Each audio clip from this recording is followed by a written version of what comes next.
Hello, good morning, everyone. Can you hear me? I already started. Sana clear? Loud and clear po. Okay, thank you, guys. Thank you, ma'am. Oh, how are you today? Kumusta naman? I saw that some of you finished homework too, but some of you are still working on it. That's fine. Take your time as long as you need until the end of the semester. But how are you doing so far?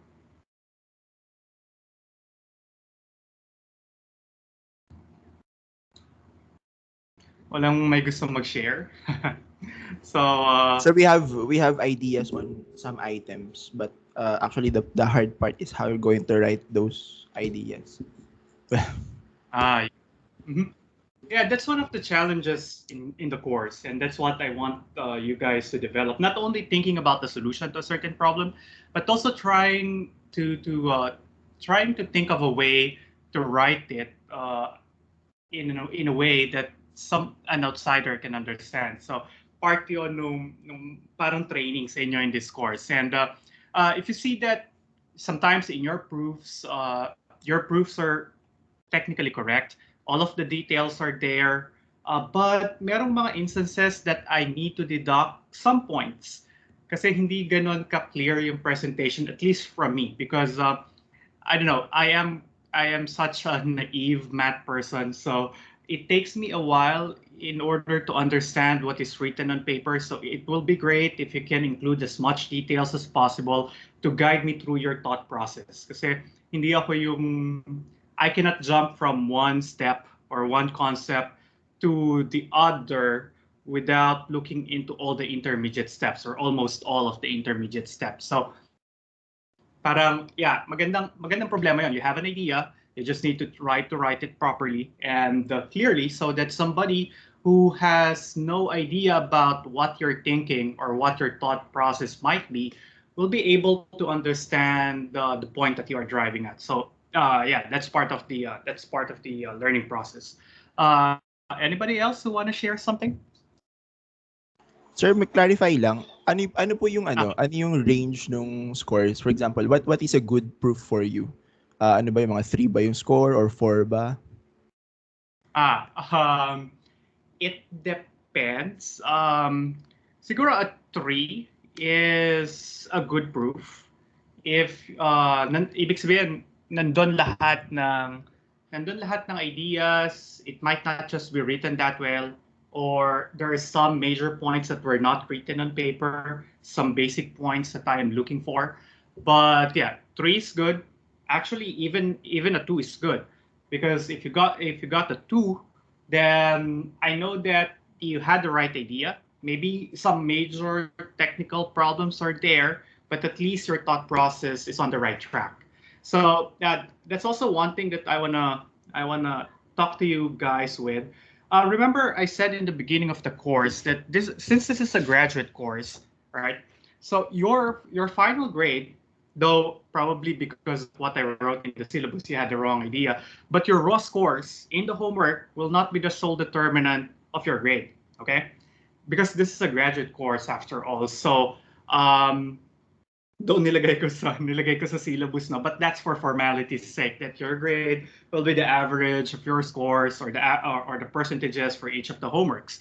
But in reality, what I will do at the end of the semester, and this is one reason why I wanted you guys to follow a certain convention in naming your homework submissions, because at the end of the semester, I will compile all of your works, all right, from homework one until how many homeworks we'll have. I'll compile them into a single long PDF file, and I will browse through them. And I want to see how you progressed from day one until day 24 or something at the end of the mid-year. So do not feel so bad, okay?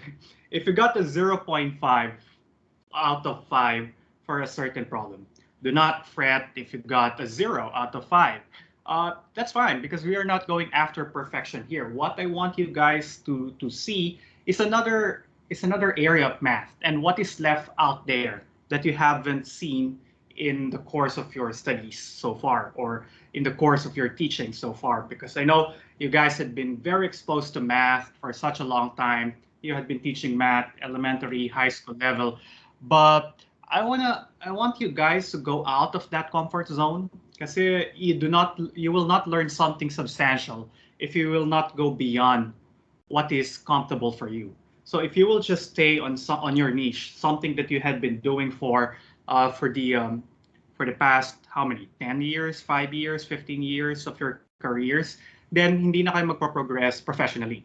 So since you decided to enter into the PhD program major in math, so I want you guys to see the other side of math, the more theoretical side of math, wherein we will try to rebuild the things that you had been used to since the first day of your teaching. So bakit ba titingnan natin yung vector spaces over arbitrary fields where in fact you know Rn, which is the usual vector space that we had been working on. So the idea is bringing you out of your comfort zone and see how you do, right? So that's why I appreciate all your struggles. I know that you had been putting so much effort into the homeworks.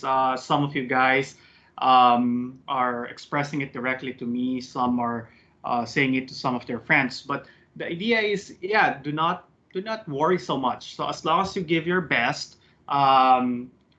try to pick up as many pieces and bits of information as you can. Try to improve on things that you had been doing before. And then at the end of the semester, I'll be very generous, right? So kaya wag kayong masyadong magalala. So far, based on your grades for homework 1 and 2 at least for those who have submitted their works, the average are quite surprisingly good because you said this is the first time that most of you are doing this.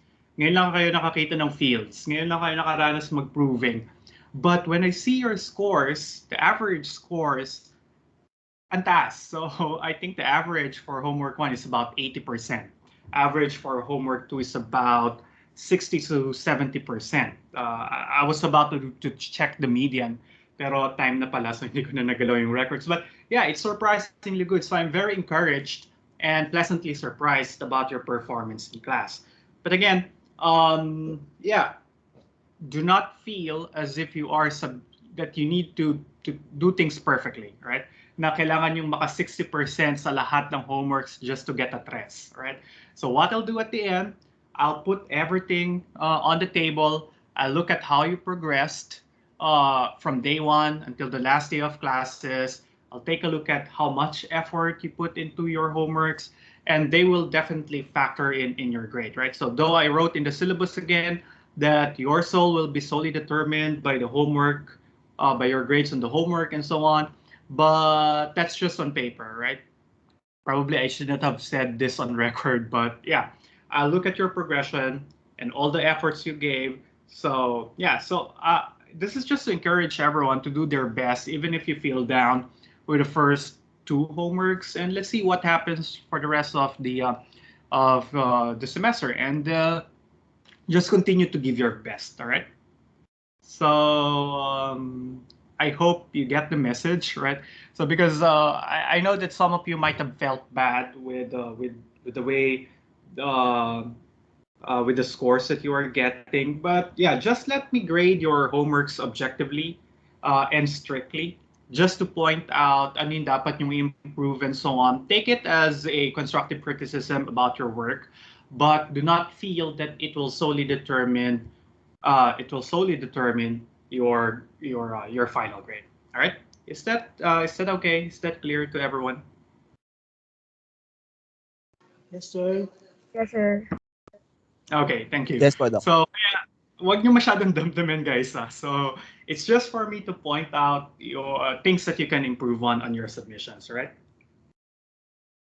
Kaya yung iba kinakabahan na. Some are thinking about dropping. Some people are thinking about leaving the course. But yeah, I just want to set the record straight, all right? So baka kasi masayang na yung effort na binigyan nyo sa homework 1 until homework 2 and you'll just give up in the middle of the semester. I understand. It is difficult. Even for me, when I first saw these things undergrad, sinasaulo ko lang yung proof ng prof, and then I'll try to do the same template when I was doing the exams or the homeworks.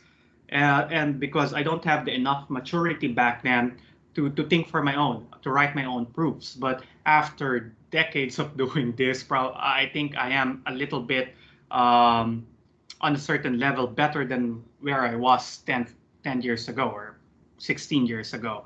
And that's the same thing for you guys. I just want you to experience the other things that math can offer, or yeah, something new.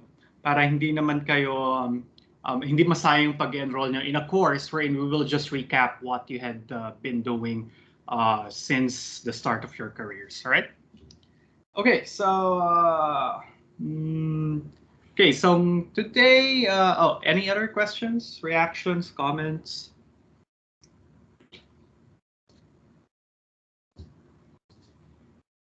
Wala naman. So, okay. So I guess today our agenda would be to talk about Module 2.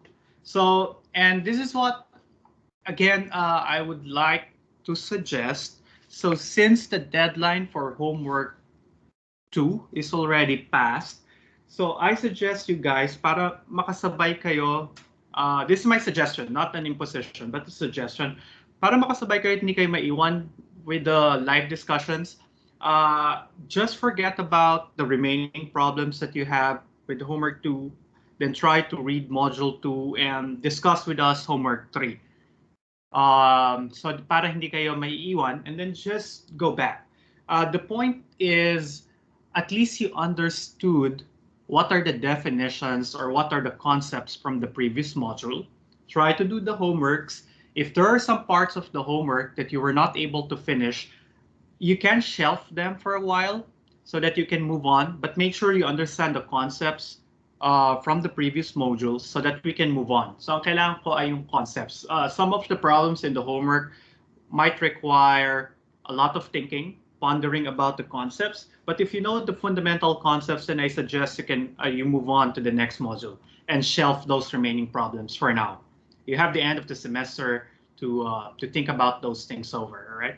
So, but also as a compromise, or as a hindi naman compromise, but I decided na the rest of the homeworks will just be 5 items each.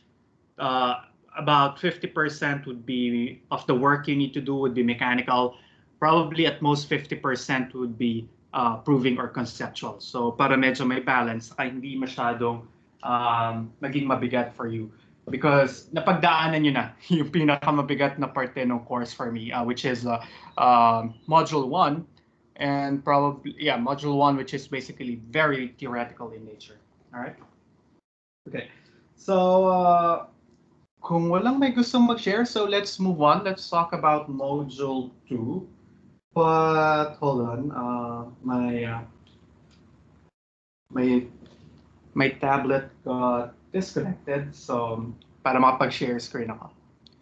By the way, while waiting for my other device to connect, sino na yung nakapag at least basa or browse nung module 2? Meron na ba? Or you're still busy with homework 2?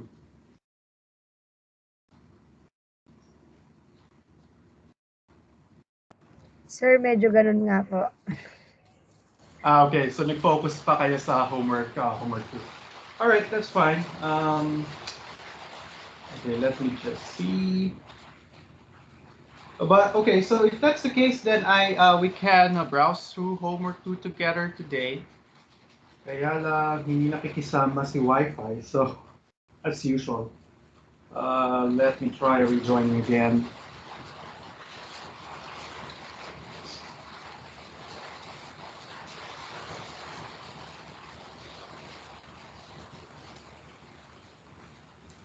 Baka merong may gusto sa inyong mag-rant.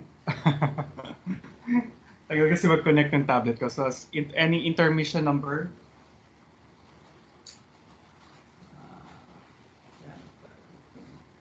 Si Ma'am Rina daw po. Go, Ma'am Rina. Grabe ka, Ikoy. Nakakaloka mo. Sorry po, sir. Not in the, O kaya po si Ma'am Au. Alam ko po kumakanta po si Ma'am Au eh. Oh, talaga? Dapat pala meron tayong social. Loko ka, Jericho, hindi.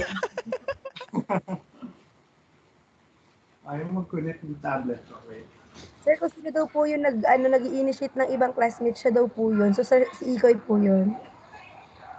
Medyo malat ang boses ko. Parang hindi naman ganyan kanina.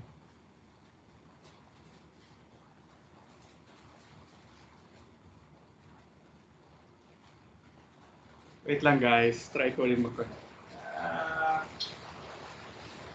okay, by the way, module 2 is about basis for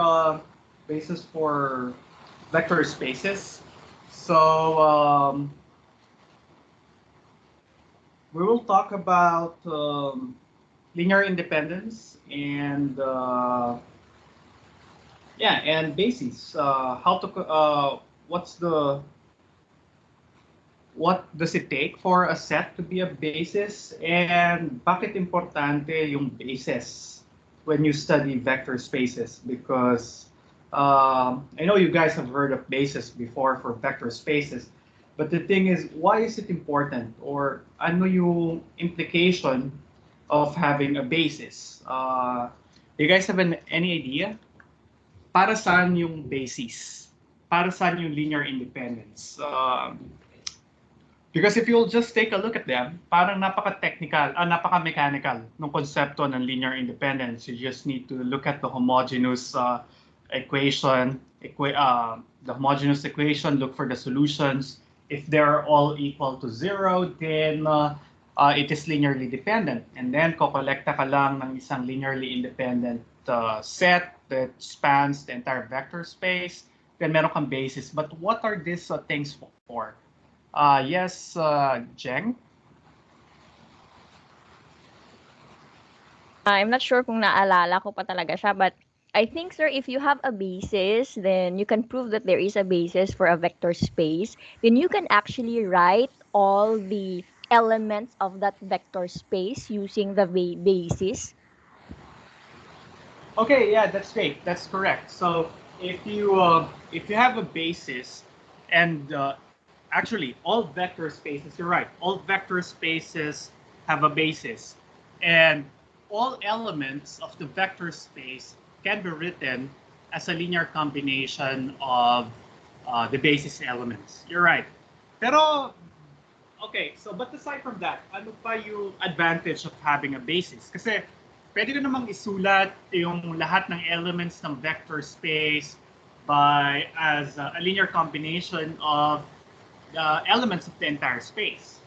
Pero ano yung kagandahan about using basis? Since it's a basis, sir, so then the vector space is in general form. So you can just actually assume any element that is part of the vector space that can be substituted as a scalar multiple for the basis. So you need not write all the elements of the vector space. Uh-huh. Oh yeah, you're right. Your last phrase was the thing I was looking for. Kasi kaya mo isulat lahat ng elements ng vector space in terms of a basis. But the nice thing about the basis hindi siya yung buong vector space. So, ibig sabihin, pwedeng napakadaming elements ng vector space, pero kakaunti lang yung basis elements. And the nice thing about the basis is that any element of the vector space can be written as a linear combination, and not just that, uniquely as a linear combination of elements of the vector space. So, sila yung parang napaka-efficient or economical way of studying your vector space, because you can, up to some point, just study the basis or how things happen on a basis for a vector space to know what happens to the entire vector space. So hindi mo kailangan pag-aralan yung buong vector space para lang malaman yung structure niya o paano siya nag-respond to certain mappings or to certain functions. Kailangan mo lang pag-aralan ano yung nangyayari sa basis niya. And the nice thing is that we will see several things about the basis later.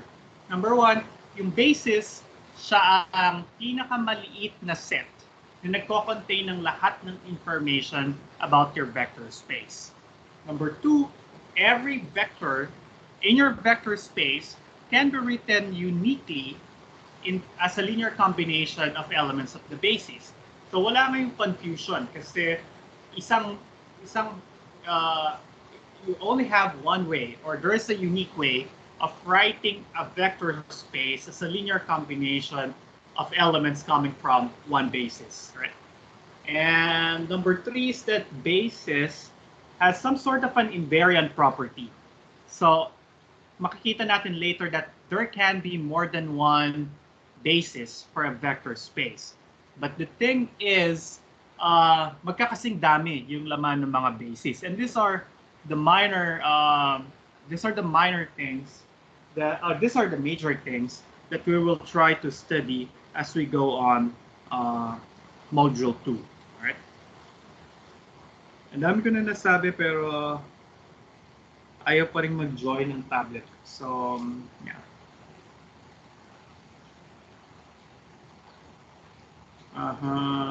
Okay, there you go.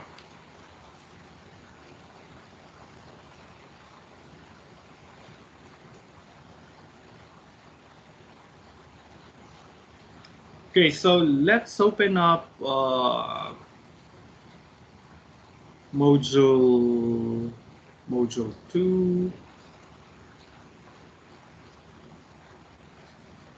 Okay, I hope you guys can see my screen, though medyo may konting lag, but let's see. Okay, so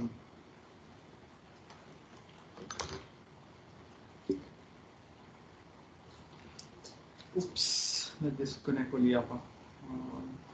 Hold on guys, give me 2 minutes or 1.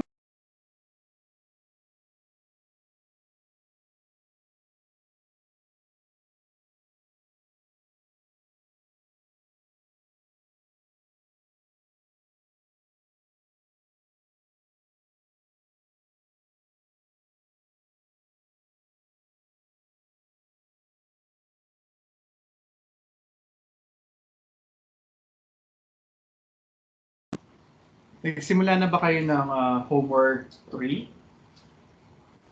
Or, sabagay, weekend naman. So, take the weekend off. Let's move the deadline to Wednesday for homework 3. Kailan ba yung deadline? Monday ba?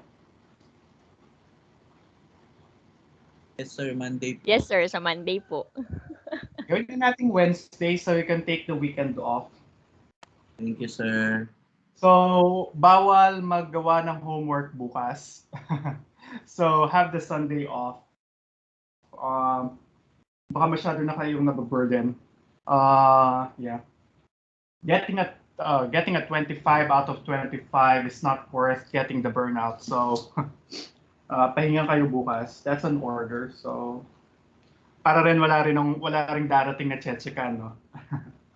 Speaking of which, I think there are still 5 submissions na na-receive ko kagabi, and I haven't graded them yet. So I'll go to that after class. So deadline for homework 3 would be on Wednesday. So we have at least 2 more meetings, Monday and Wednesday, para mag-consult about the homework. So okay. Last try with my tablet. Pag hindi ito gumana, I'll just do it on my computer screen. So, though, pangit ako magsulat sa laptop, pero one more try. Give me another minute.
Can you guys see my screen? Or hindi rin? Okay, let me try that one more time.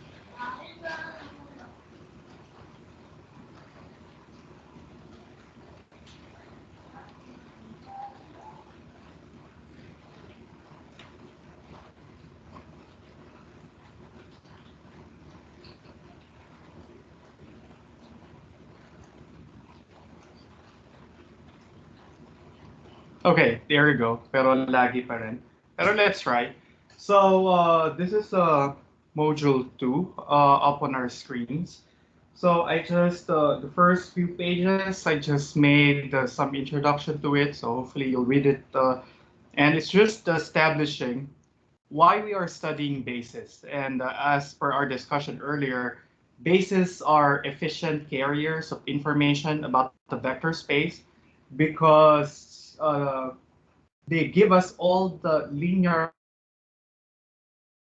properties of the vector space. What do I mean by linear? We'll see in module 3 what those properties are. But essentially, all the nice properties that we want out of a vector space are contained in a basis.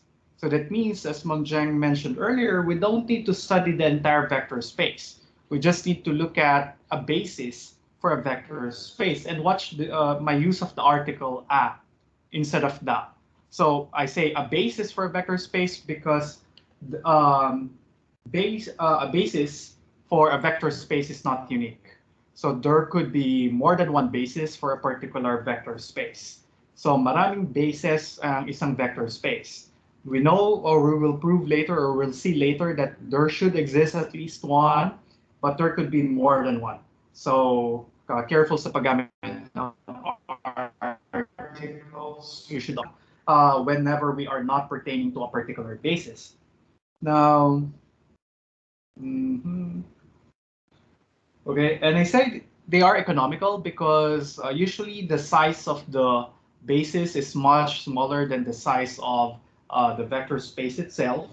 So really, if you want to store information about the vector space, and some of the vector space that we will be meeting are infinite in cardinality, so we can't just store a basis for it because all the information we need out of the vector space is carried by the basis elements. And okay, I went on to say some few words there. And then the technical part of the module will start at definition 5, which hindi nyo pa rin nakikita sa screen, no? Ang laki ng lag. Let me try one more time.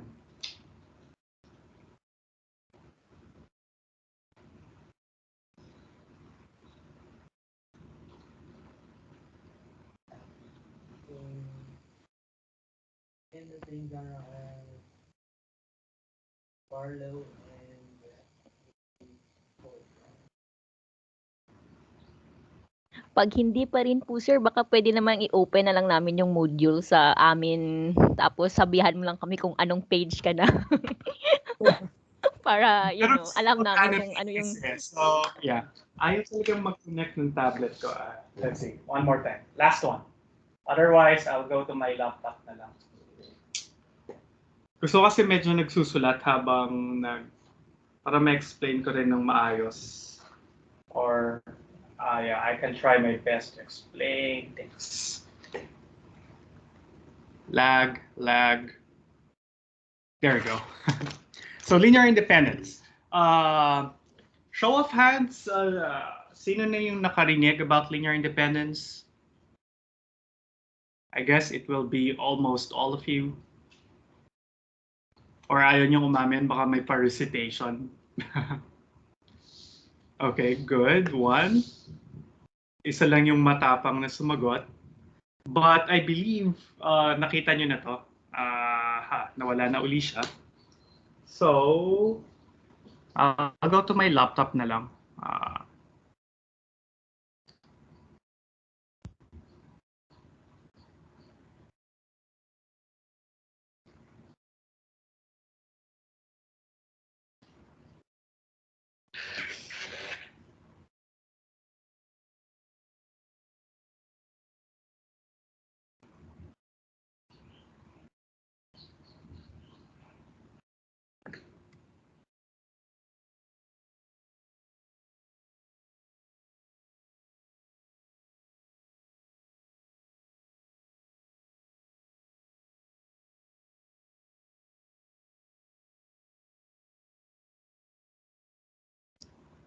Okay, so I hope you guys can see my screen. So naka PDF reader na lang ako dito. Let's see. So I'm trying to point out definition 5 about linear independence. All right. So here we say that a subset D, a non-empty subset D of a vector space over a field F is said to be linearly dependent if and only if you can find elements of D and scalars in F that are not all equal to 0, such that their linear combination will be equal to 0. Um, so let me try this. Okay. So linearly dependent ang isang set. Kung may mahanap ka na elements, vectors, vectors v1 until vn, such that when you form the homogeneous equation 38, so lagyan mo sila ng kapartner na scalars, take their sum, equate them to 0, and then the only solution that you will get, or you can get solutions that are not all equal to 0. That's what it takes for a set to be linearly dependent. So linearly dependent siya kapag yung homogeneous equation 38 ay my solution aside from from a bunch of zero scalars. Of course, if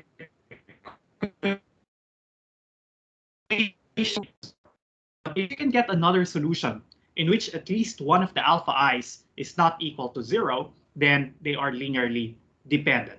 Okay, that's linear dependence. So if you want to check if a set is linearly dependent, then just form the homogeneous equation 38 for your set of vectors. V1 until Vn will be given in problems. Set up nyo lang yung equation 38 corresponding to those V sub i's, and then try to solve that equation. If there would be more than one solution, of course, the set of zero scalars is a solution. But if you can find another solution aside from the zero scalars, then it is linearly dependent. Okay? But if you cannot find any solution other than the scalars all being equal to 0, then we say that that set or this set is linearly independent. Okay? So if it is not linear dependent, then it is linearly independent. Okay, in other words, a set of vectors v1 to vn is linearly independent if and only if the homogeneous equation 39, which is the same as 38, I just, I think, doubled the numbering here, will be 0 if and only, or the homogeneous equation will be true if and only if all the scalars are all equal to 0. So, pag pinag-check ko kayo about linear dependence of a set of vectors, just form the homogeneous equation and solve. Pag nakuha nyo ang mga scalars, dapat lahat equal to 0, linearly independent. But if you can find a solution wherein at least one of the scalars is not equal to 0, then it is linearly dependent. Okay? Now, I guess after that, I have some few remarks over here. Okay. By the way, this might come into some technical arguments later. By convention, we consider the empty set to be linearly independent by default, by convention. So usually, meron tayong mga conventions na ini-impose just for the sake of making our discussion consistent. Definition 5 talks only about when is a non-empty set linearly independent or linearly dependent. But if you have the empty set, by default, by agreement, let's say it's linearly independent. All right, just for some technical reasons that might arise later. All right, okay. Now some remarks. Remark 1. I guess this is a different kind of remark. These are facts that can easily be observed from the definition alone. The proofs, you can write proofs, but the proofs might be very trivial or very easy. But let's try to see if why these things are true. All right. So if the zero vector is indeed, let's go to remark 1.1. If the zero vector is in the set D, then sabi dito, D is automatically dependent. Okay, why do you think is that true?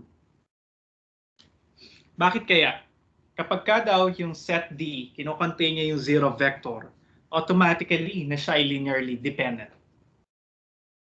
Why do you think is that true? Or true ba yan? Or kailangan natin siyang i-delete from remark 1? Any idea?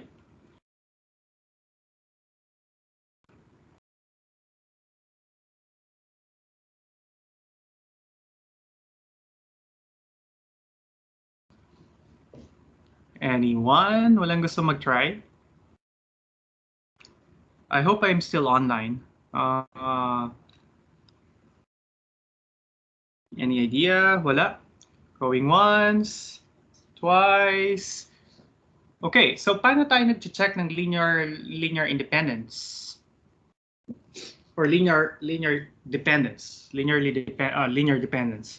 So buuin natin yung homogeneous equation. So, but the thing here is that the zero vector belongs to the set D.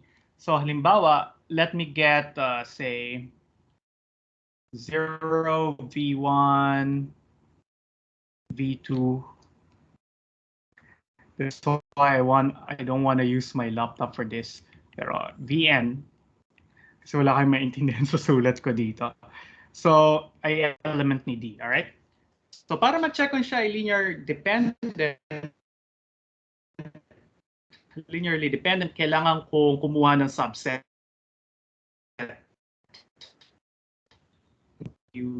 Let me try here.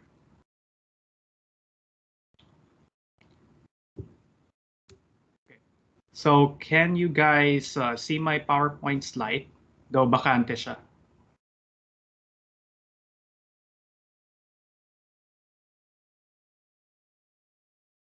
Nakita niyo ba siya? Or wala ba? Sir, do you have a Microsoft whiteboard? Yeah. Do you have a Microsoft whiteboard? No. I think you can open PDF there. Okay, yeah, let me try that. Whiteboard. Mukhang hindi ko siya na. But anyway, because I don't use. Yeah. But anyway, so, okay. So, meron akong, kukuha ko ng subset ni set D. Pero I know that the zero vector is in D. So, isama ko siya sa selection ko. V1, V2, V3, until Vn. Okay. And this is a subset of D. I want to show that D is linearly dependent. So I will assume some vectors, but by design, I'm going to include in my selection the zero vector because I know that the zero vector is in D. And then I'll form the homogeneous equation. So I'll have alpha 0 times the zero vector plus alpha 1 V1 until alpha n Vn, and equate it to the zero vector, right? This is our test for linear dependence, all right? Now, let's try to look at this equation star. Can you give a solution for equation star? What could be my alphas that will solve this equation? Any idea? Can you give me a solution to this equation? Yes or really? Sir, pwede po yung sir, yung alpha 1 to alpha n, 0. Tapos si alpha 0 and 0. Okay, so you mean alpha I is equal to 0 for all I from 1 to n, and then alpha 0 is equal to, say, unit. Right, that's good. Kasi pagka ziniro mo yung alpha 1 hanggang alpha n, this guy will just be 0, all right? But alpha 0 actually can be any non-zero, or it can be any element of the field, right? So that means nakakuha tayo ng solution dun sa homogeneous equation na yung mga scalars ay hindi lahat zero. Because we can choose alpha 0 to be any non-zero element of the field. Meanwhile, alpha 1 until alpha n are equal to 0. So that's great. So here, that means may solution, may non-zero solution yung equation, so siya ay linearly dependent.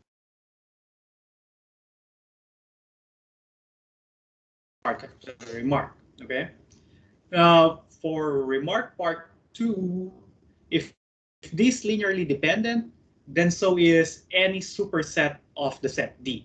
So what remark 1.2 is saying, na kapag meron kang linearly dependent set, D, tapos dinagdagan mo pa siya ng elements, then yung resulting set na mas malaki kaysa kay D ay linearly dependent din dapat.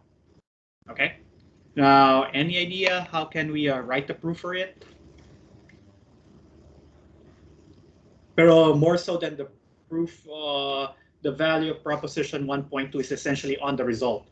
That if you have a linearly dependent set, if you keep on stacking elements onto it, linearly dependent pa rin yung makukuha mo. So in search of a linearly independent set, hindi ka pwedeng magdagdag ng elements dun sa isang linearly dependent set. Because the larger the set is, the more likely it will be linearly dependent. So can somebody sketch in a few words probably what the proof or how the proof of 1.2 will look like? And probably, okay, anyone? Going once, twice. Okay. Now, this is also a good exercise on how to do proving. So again, you're proving here an if-then statement. Then you start with the if part. This is your assumption. That's your working assumption. So most of the arguments that you will put into your proof will come from that statement. So what's our assumption here? What's the premise? This is a linearly dependent set. Okay? And then pag dinagdagan ko siya ng element and I get a superset E, then that superset is also linearly dependent. So let's see how we can write a proof for that.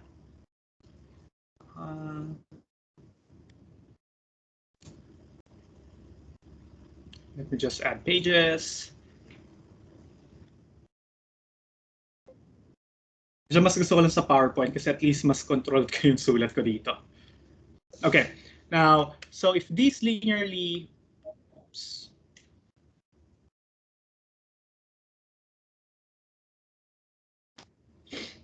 If this linearly dependent, so assume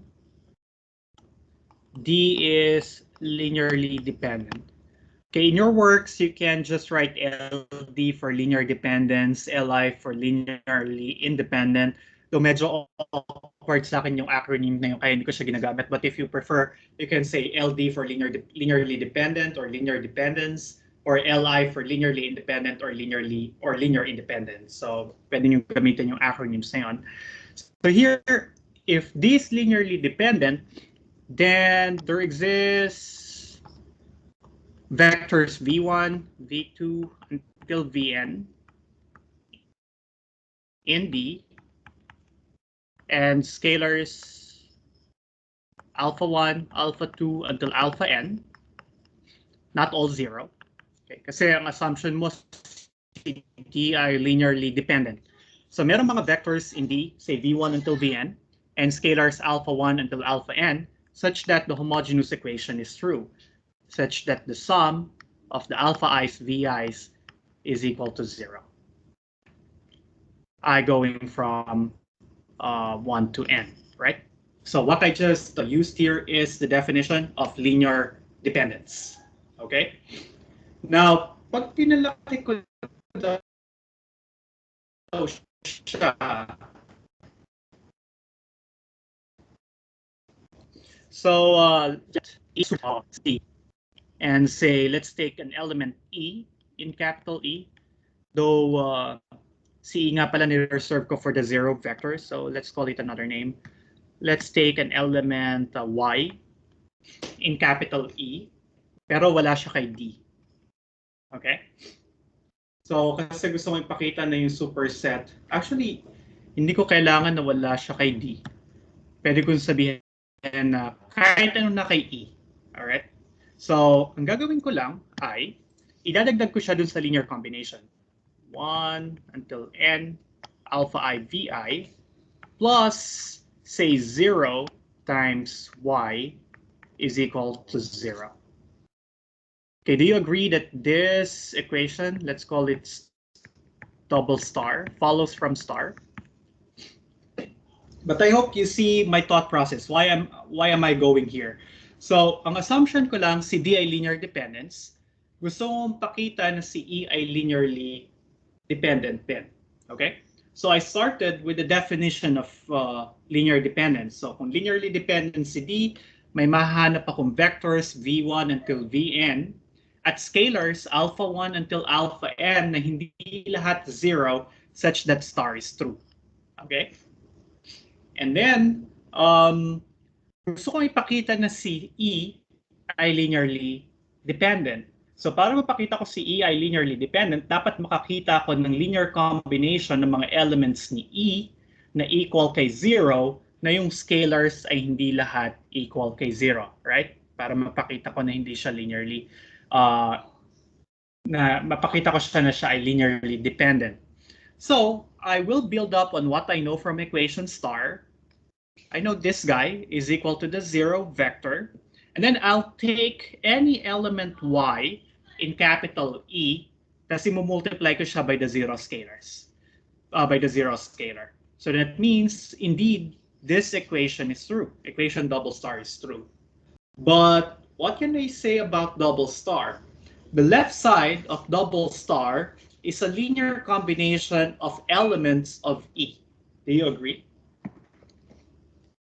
Yung left-hand side ng equation double star ay linear combination ng mga elements ni E. Kasi si D ay subset ni E. Is that clear? Okay. Doc, yung summation po ba is it's only for alpha 1 v1? Yung summation alpha I vi. So this goes from, so yung eto ba? Yung expanded form nito ay alpha 1 v1 plus alpha 2 v2 plus alpha 3 v3 hanggang alpha n vn. Then plus 0y. Yeah, plus 0y. So unahin natin to. Ito ay kinopy ko lang from equation star. All right? And we know that that is equal to 0. Tapos dadagdagan ko siya ng 0 elements sa field times an arbitrary vector in E. But by one of the propositions we have in module 1, the 0 element in the field times any vector in the space is equal to the 0 vector, right? So this is 0 vector by equation star. This guy is also the 0 vector plus 0 vector, 0 vector. All right? So kaya ko alam na mag-follow directly si double star. Okay? And then ito ay isang homogeneous equation. So first, I hope you all agree that this is a linear combination of elements of E. Kasi yung mga VIs nanggagaling kay D. Pero si D, subset ni E. So yung mga VIs, pwede ko silang tingnan as elements of capital E din. Alright? Tapos si Y, pinili ko siya as any element of E. So therefore, the left-hand side of equation double star is a linear combination of n plus 1 elements of capital E. And it's not just that. It's a linear combination that is equal to the 0 vector. All right? But what are the scalars that we have used? Are all the scalars equal to 0? Because that's the ultimate test of being linearly independent or linearly dependent, right? Take a look at the scalars. What can you say about alpha 1, alpha 2, alpha 3 until alpha n, and the scalar in front of y, which is 0? What can you say about that set of scalars? Some of them might not be 0. Exactly. Some of them might not be equal to 0 because by the fact that we wrote here, right? Yung alpha 1 until alpha n, hindi sila lahat 0. So that means one of these guys, dun sa second linear combination ay hindi lahat 0. So kung lahat yung mga alpha ay hindi lahat 0, kahit dagdagan ko pa siya ng 0 scalar para kay y, the fact remains that not all of the scalars in the linear combination in the left-hand side of double star is equal to 0. All right? So that means indeed E is linearly dependent. Kasi makakita tayo ng linear combination that adds up to the 0 vector, pero yung mga scalars ay hindi lahat 0. Okay? Is that clear?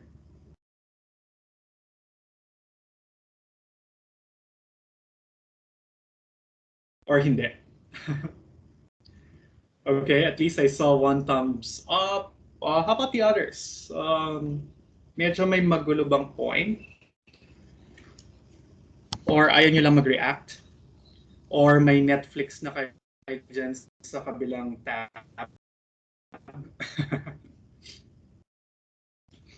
Okay, so I hope that's fine. Okay, and I guess the rest of the remark can be proven in in a couple of lines like that. So let's see. So now let's look at the results, the other results here. So if you go back to definition 5, it doesn't require the set B to be finite or infinite. Remark 3, I guess, gives us an idea of what will happen if this is an infinite set. So if this is infinite, then it is linearly dependent if and only if it has a finite linearly dependent subset. So sort of it follows from equation 2. Kasi, or one of the implications in the biconditional in statement 3 follows from equation from statement 2. Na kapag meron kang finite na linearly dependent subset, remember pag meron ka ng maliit na set na linearly dependent, pag nagdagdag ka pa sa kanya ng vectors, mas lalo siyang magiging linearly dependent. So if you have a finite linearly dependent subset, then if this is infinite and you try to put more elements into that subset, the resulting thing is linearly dependent, right? So what I'm trying to say here is that if you start with a linearly dependent set, you put more elements to it, do not expect to get a linearly independent set. Because the more vectors you put into your set, the more likely it would be linearly dependent. Okay? And then conversely, for statement 4, it says here that if this infinite, then it is linearly independent if and only if all of its finite subsets are linearly independent. So this is another way of characterizing the linear dependence or independence of an infinite set. So if it has a linearly dependent finite subset, then it is automatically linear dependent. But if you cannot find none, meaning all of its finite subsets are linearly independent, then the infinite set is also linearly independent. And then any set of vectors containing a linearly dependent set is linearly dependent of, I think this is a corollary to remark 1.2. And then any subset of a linearly independent set is also linearly dependent. And this is a little bit insightful in the sense na kung yung linear dependence ay napreserve habang pinapalaki mo yung set, right? Linearly dependent set, dagdagan mo ng elements, linearly dependent yung result. The reverse is true for linearly independent set. If you start with a linearly independent set, take away some elements from it, what you get is another linearly independent set. So it tells us that the smaller the set becomes, the more likely it could be linearly independent. Okay? Kasi pag meron ka ng linearly independent set, tanggalan mo siya ng element, magiging linearly independent pa rin yung resulting set. So the smaller the set, the more likely it would be linearly independent. All right? So, okay. So Just keep these things in mind, kasi later you'll check if a set is linearly independent or not. But I hope you see these things, or yeah, the idea of this remark. Let me try broadcasting from here. Mukhang gumana na siya.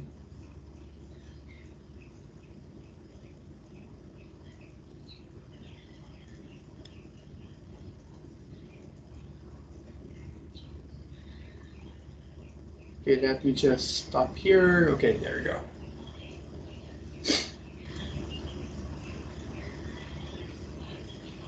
Okay, now some concrete examples. Example 17, I gave you here the set D consisting of these three vectors, 1, 0, 0, 0, 1, 0, and 0, 0, 1. And I say that this is linearly independent subset of the usual vector space R3 over C. Okay, I don't know if I put the proof here, but the proof is quite easy.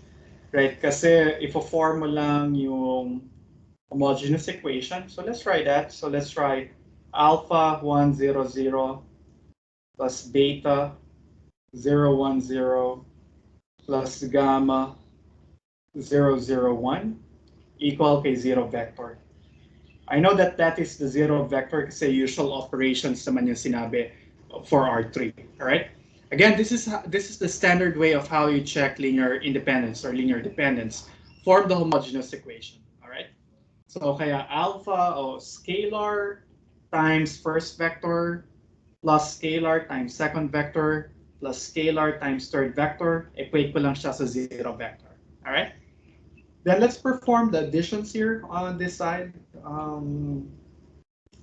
So if I do the addition, you will get alpha, beta, gamma equals kay 0, 0, 0. Right?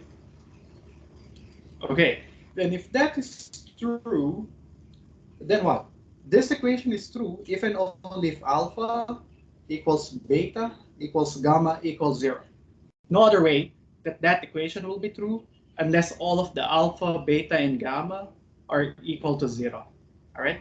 So dahil wala nang ibang solution, kundi puro 0 yung scalars, then this is indeed a linearly independent set. It is a linearly independent subset of R3. Okay, clear? And we have a special name for this. This is the elementary vectors in Rn. So elementary vectors, ibig sabihin lang lahat ay 0 except sa isang position, consisting of just the unity in R, which is just the number 1. So ang elementary vectors para kay R3 ay 1, 0, 0, 0, 1, 0, 0, 0, 1. You can imagine the elementary vectors for R4. Para kay R4, ang elementary vectors ay 1, 0, 0, 0, 0, 1, 0, 0, 0, 0, 1, 0, and 0, 0, 0, 1. So yan naman yung elementary vectors kay R4. Right? And I have here the exact definition of the set of elementary vectors in Rn. So ito siya. And then let's refer to the elementary vectors or the set of elementary vectors to be the set curly E. So si curly E, ang laman niya ay mga vectors na ang ith component ay E is equal to 0. Okay? This will play a role later when we talk about bases. So just remember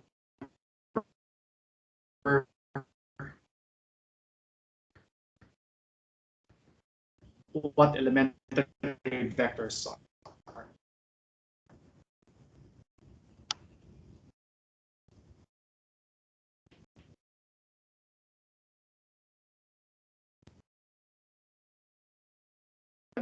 11 of Q3.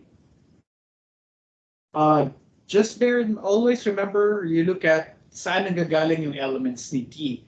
Here, we were told that D is a subset of Q3.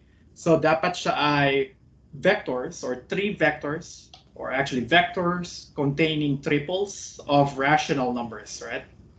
And I say here that D is linearly dependent kasi I can find scalars over Q. Right? Kasi yung field ko ay Q. May mahanap akong elements ni Q such that a linear combination of these vectors can be equal to the zero vector without the scalars all being equal to zero. In particular, I can take alpha 1 to be -1, alpha 2 to be equal to 3, alpha 4 equal to -1.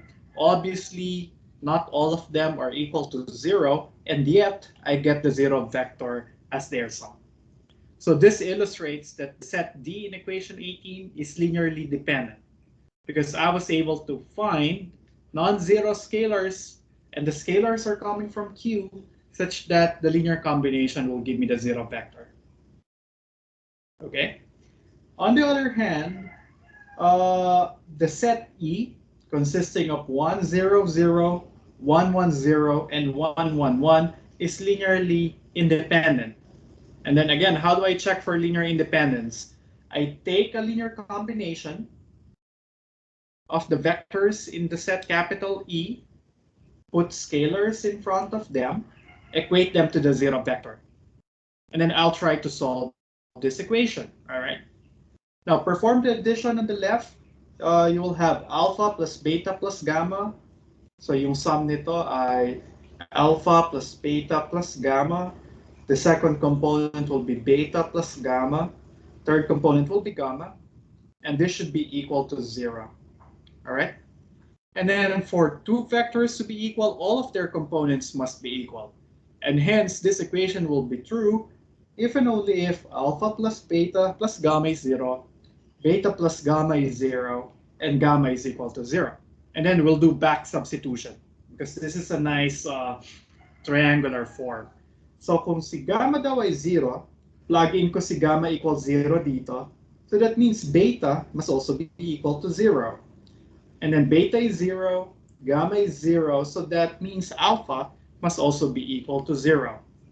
And the scalars that can make this equation true necessarily are all equal to 0. Therefore, the set E is linearly independent. Kasi walang solution na may kahit isang non-zero scalar. Okay? Is this clear? Though this might sound elementary, so pagpasensya nyo na kung nag-dwell ako doon ng konti. But just to illustrate the point, okay? That we are working on the field of scalars Q. So halimbawa, just for some crazy instance, na pag nag-solve kayo ng alpha plus beta plus gamma, ng alpha, beta, and gamma, of course, 0, 0, 0 will always be a solution, right? But if you found out that another solution could be 1/2, beta is 0, gamma is 1, tapos ito lang, at saka yung 0, 0, 0 ang solution ng homogeneous equation, this still make E and gamma are not all scalars coming from Q.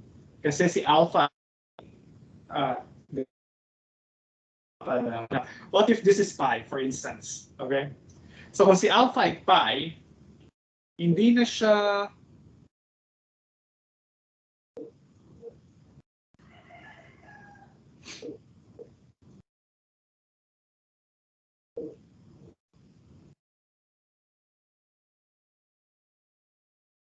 I think I lost you for a while there, but if yeah, I would say you found out that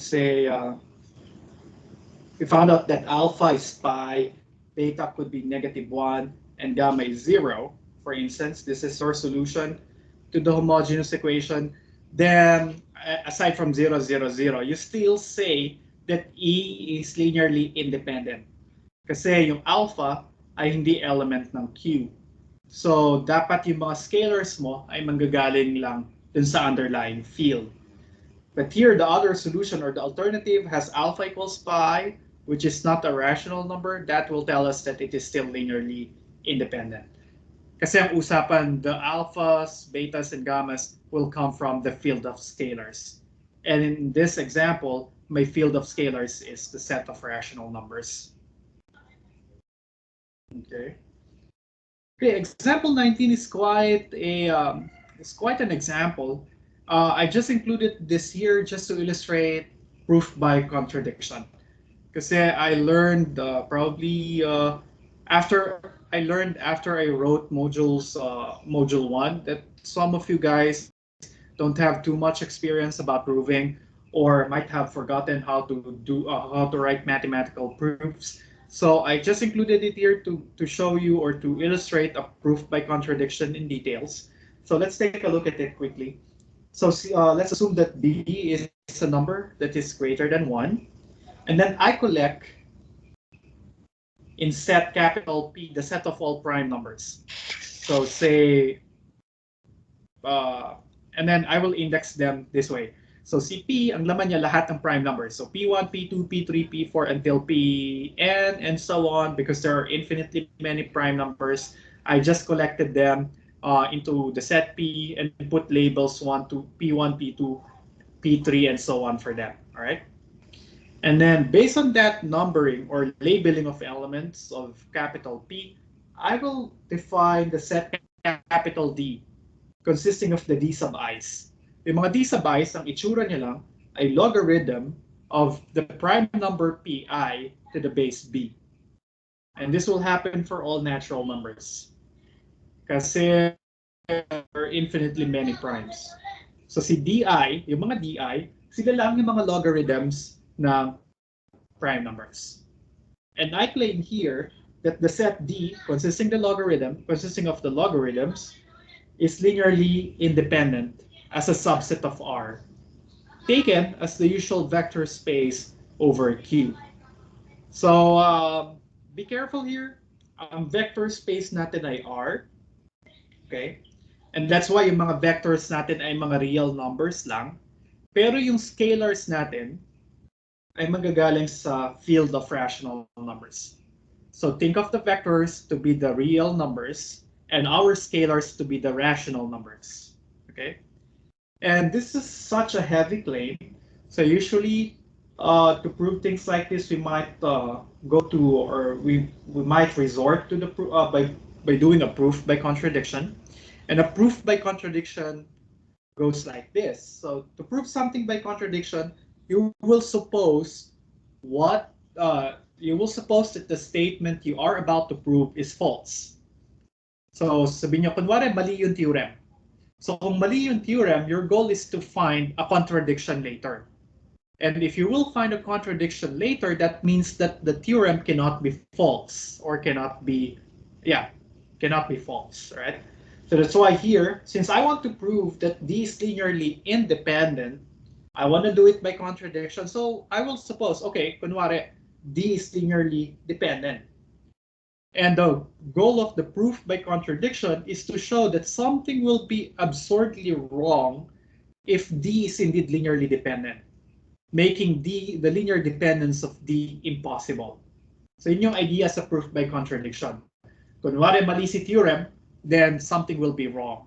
That makes the theorem necessarily true. Okay? Now, so here, inassume ko na si D ay linearly dependent for the sake of contradiction.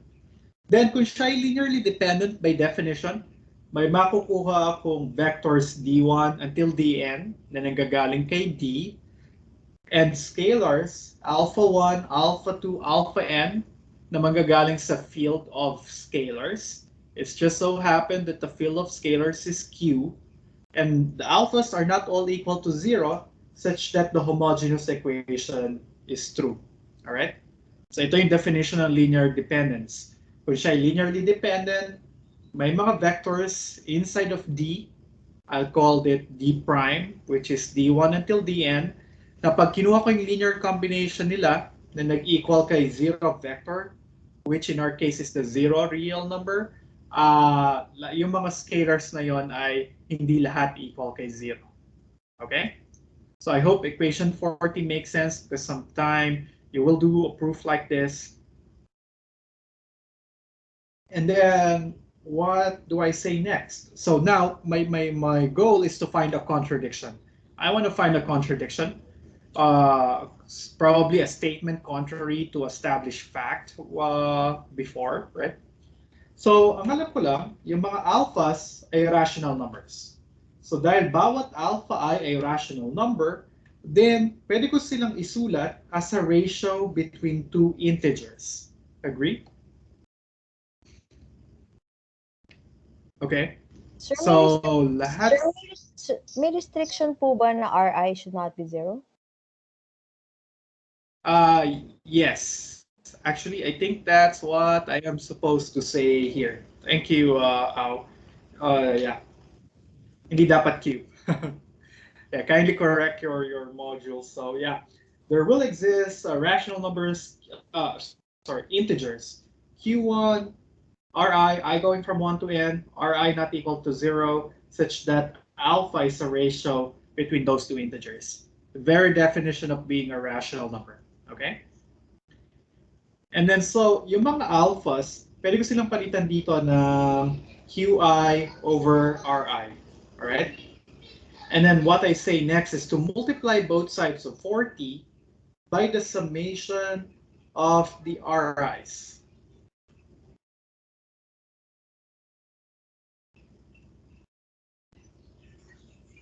Actually, not summation, but the product of Ri's. I think this might be wrong.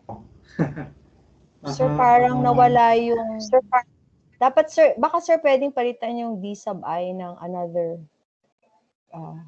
vector, incorporating already the other r's. Kasi sir, di ba yan yung...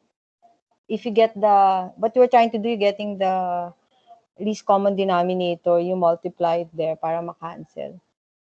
Pero sir, di ba yung mga, yung mga numerator, sir, may mga r's pang naiwan? Right. So, yan, na-overlook ko siya. Baka pwede. Tama, yun yung gusto. Yeah, baka you can replace the d sub I so that it'll be different na lang po with the d sub I. Ganun po ba? Pwede po ba yun? Yeah. Okay, kasi gusto kong ma-isolate yung Qi. Magkaroon siya ng rational... let's see. Multiply ko siya ng product. Kasi ang mangyayari ay magiging Qi over Ri di equal kay 0, right? May assumption that alpha I ay mga rationals. Gusto kong mawala kasi yung mga denominator.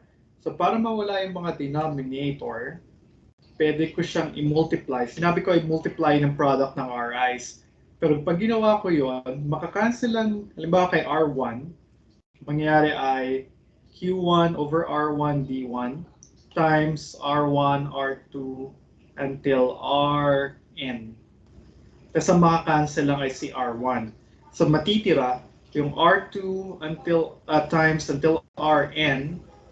times Q1 times D1. Right?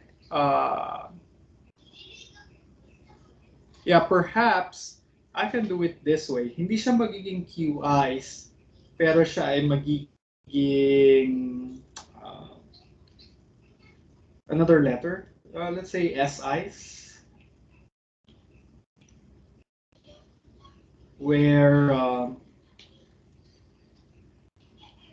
SI is equal to QI times the product ng RI, I going from 1 to n,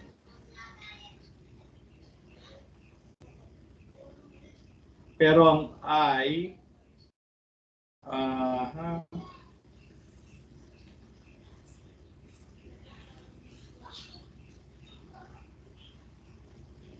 okay, let's see if this is fine. So, yung mga, pinalitan ko lang yung scalars instead of QI, though probably Ma'am Al's suggestion will also work, that I will incorporate those factors Ri that were not canceled into Di. But I'm guessing I might need the Di's exactly as they are in the next part of the proof. So instead, I'll incorporate yung mga hindi na-cancel na Ri's kay dun sa scalar na lang. Alright? So, so the SI's will be yung original QI, original numerator, times yung mga Ri's na hindi na-cancel. Does that make sense? Opo. So, okay. So, sinama ko siya doon kasi gusto ko lang magkaroon ng whole number, integer, times the di's. And you will see later bakit ko siya gustong gawin. Okay? So, yeah, kindly change your copies of the module, incorporate this correction as well as this one. Okay? Now, what does that mean? So, ibig sabihin, kung both sides ay equal kay 0, pwede kong erase si B to both of them, right? So since these two guys are equal to each other, then I can use them as an exponent to any real number, and I will get the same quantity, right? And that's how I got this. So ni-raise ko lang, ginamit ko lang na exponent to para kay B. That's why I got B to the 0. I raise B, the summation here, right? So this should also be SI. Oops.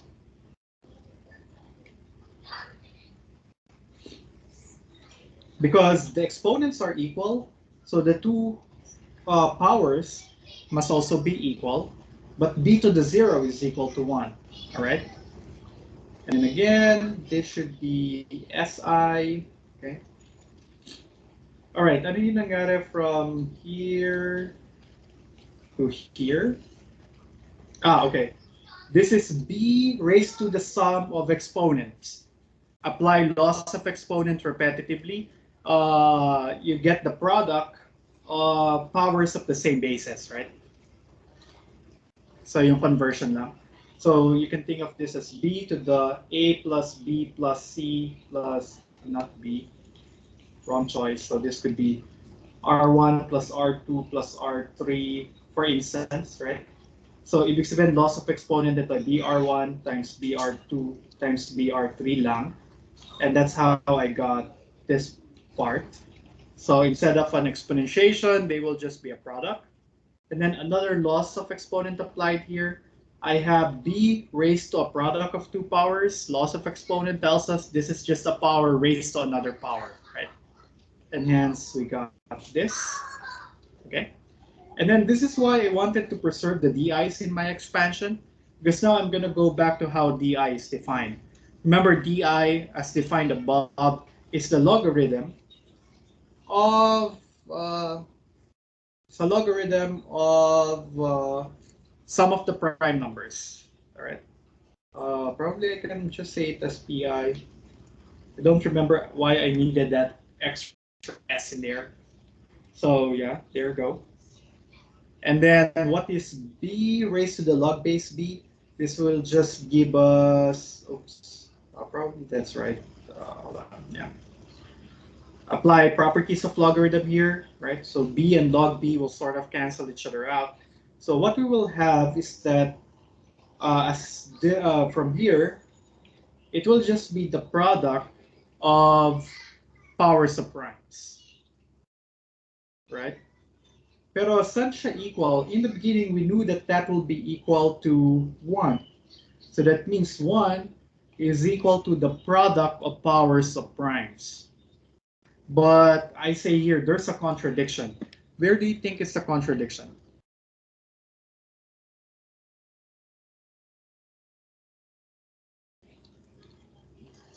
Bakit may contradiction doon?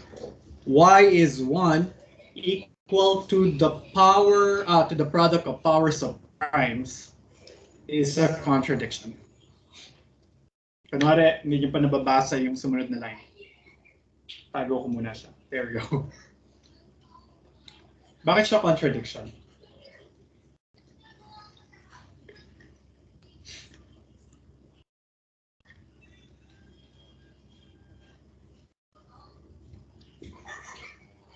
Product of prime numbers, sir, and 1 is not a prime number? Question mark. Well, pero product ng prime number times 1 ay prime number pa rin. Because you'll get the prime number back. Pero tingnan nyo ito nasa kanan. Prime power, magmumultiply ako ng mga prime numbers, right? Basically, you can think of it as, what is the smallest possible candidate for PSI?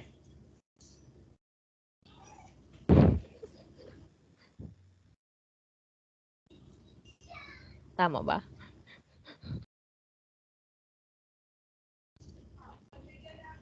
So, ang smallest na candidate para kay PSI ay 2, tama? 2. That's the Yes. smallest prime number. And then, ano yung smallest possible power niya?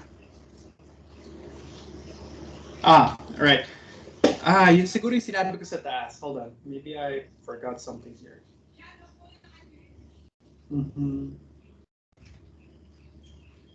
Okay. Yeah, yung mga alpha i's, di ba, sabi natin ay they are not all equal to 0. Right? They are not all equal to 0. So probably that's what I'm trying to say here. There will exist a QIRI. Merong isa sa mga alpha i's na hindi equal kay 0. Right? So ibig sabihin merong alpha k na equal kay QK over RK where QK is not equal to 0, right? Kasi inassume natin na linearly dependent siya. So may isa dun sa mga scalars, let's call it alpha k, na hindi equal kay 0. And we can write it as a QK over RK dahil si alpha k ay hindi equal kay 0. So ibig sabihin si QK hindi pwedeng mag-equal kay 0. Alright? And then pagpunta ko dito, okay? So tingnan mo si P sub sk raised to the qk. We already know that qk is not equal to 0. And what is the smallest candidate for psk? What's the smallest prime? The smallest prime is 2, right? And then the qk is not equal to 0, so the smallest candidate for qk is 1. So that means somewhere in this product, I have a 2 to the 1 at least. Or all members or all factors in this product is at least 2 to the 1. Right? So kasi bawat isa sa kanila, minimum 2 to the 1 dapat yung value. Or actually not minimum kasi yung iba sa kanila pwede magka-exponent na 0. So yung iba sa kanila possibly equal to 1. Pero the idea is there is at least one of the factors in the product that is at least 2 to the 1. So if there is at least one of them that is 2 to the 1, so at least one of them is 2, and then i-multiply ko siya sa iba pang mga powers of prime na minimum ay 1, so ibig sabihin itong right-hand side, dapat minimum 2 yung product. Because the worst case scenario, I will have 2 times 1 times 1 times 1 times 1 times 1 and so on. So this is at minimum equal to 2. But I'm saying here that 1 is equal to something that is at least equal to 2. And that is a contradiction. Okay? So that means hindi siya pwedeng maging linearly dependent kasi kung linearly dependent siya, ibig sabihin si 1 ay pwedeng equal sa something na mas malaki kaysa kay 2 or at least equal kay 2. So that's the big contradiction there. So that means it cannot happen that the set D will be linearly dependent. And there's only one choice, to admit that it is linearly independent, which proves our theorem. Okay?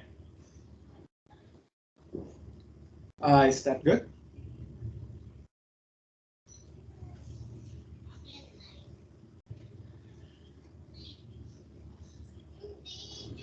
Okay. So example 20. So for example 20, this is another example of linear dependence and another way of proving things. This is a nice one because here you get to use or practice your calculus skills. So see F, yung ating vector space, set of all functions with usual operations. So functions from R to R. So we know you have proven in I think in one of your homeworks that this is indeed the vector space with the usual operations. And then the zero vector here is the zero function that assigns 0 to every real number x. Then I'm saying here that functions of the form e to the ax, where a is any real number, is linearly independent. Okay? So notice that the set D is infinite in number, right? Kasi laman niya lahat ng function ng itsura ay e to the ax sa kahit anong real number. So e to the 0 is here, e to the 1 is here, e to the 0, the constant function 1 is there, e to the x is there, e to the 2x is also there, e to the pi x is also there, e to the negative x is also in the set D. So that illustrates that D is an infinite set because it allows A to be any real number. And this statement is claiming that it is linearly independent. So, kung siya ay linearly independent, anong kailangan nating ipakita? Kailangan nating ipakita, you can do a proof by contradiction, but here I guess I have chosen a different flavor to it. Tama ba? I think I did it by proof by mathematical induction. So just again a different flavor, just to show you different methods of proof.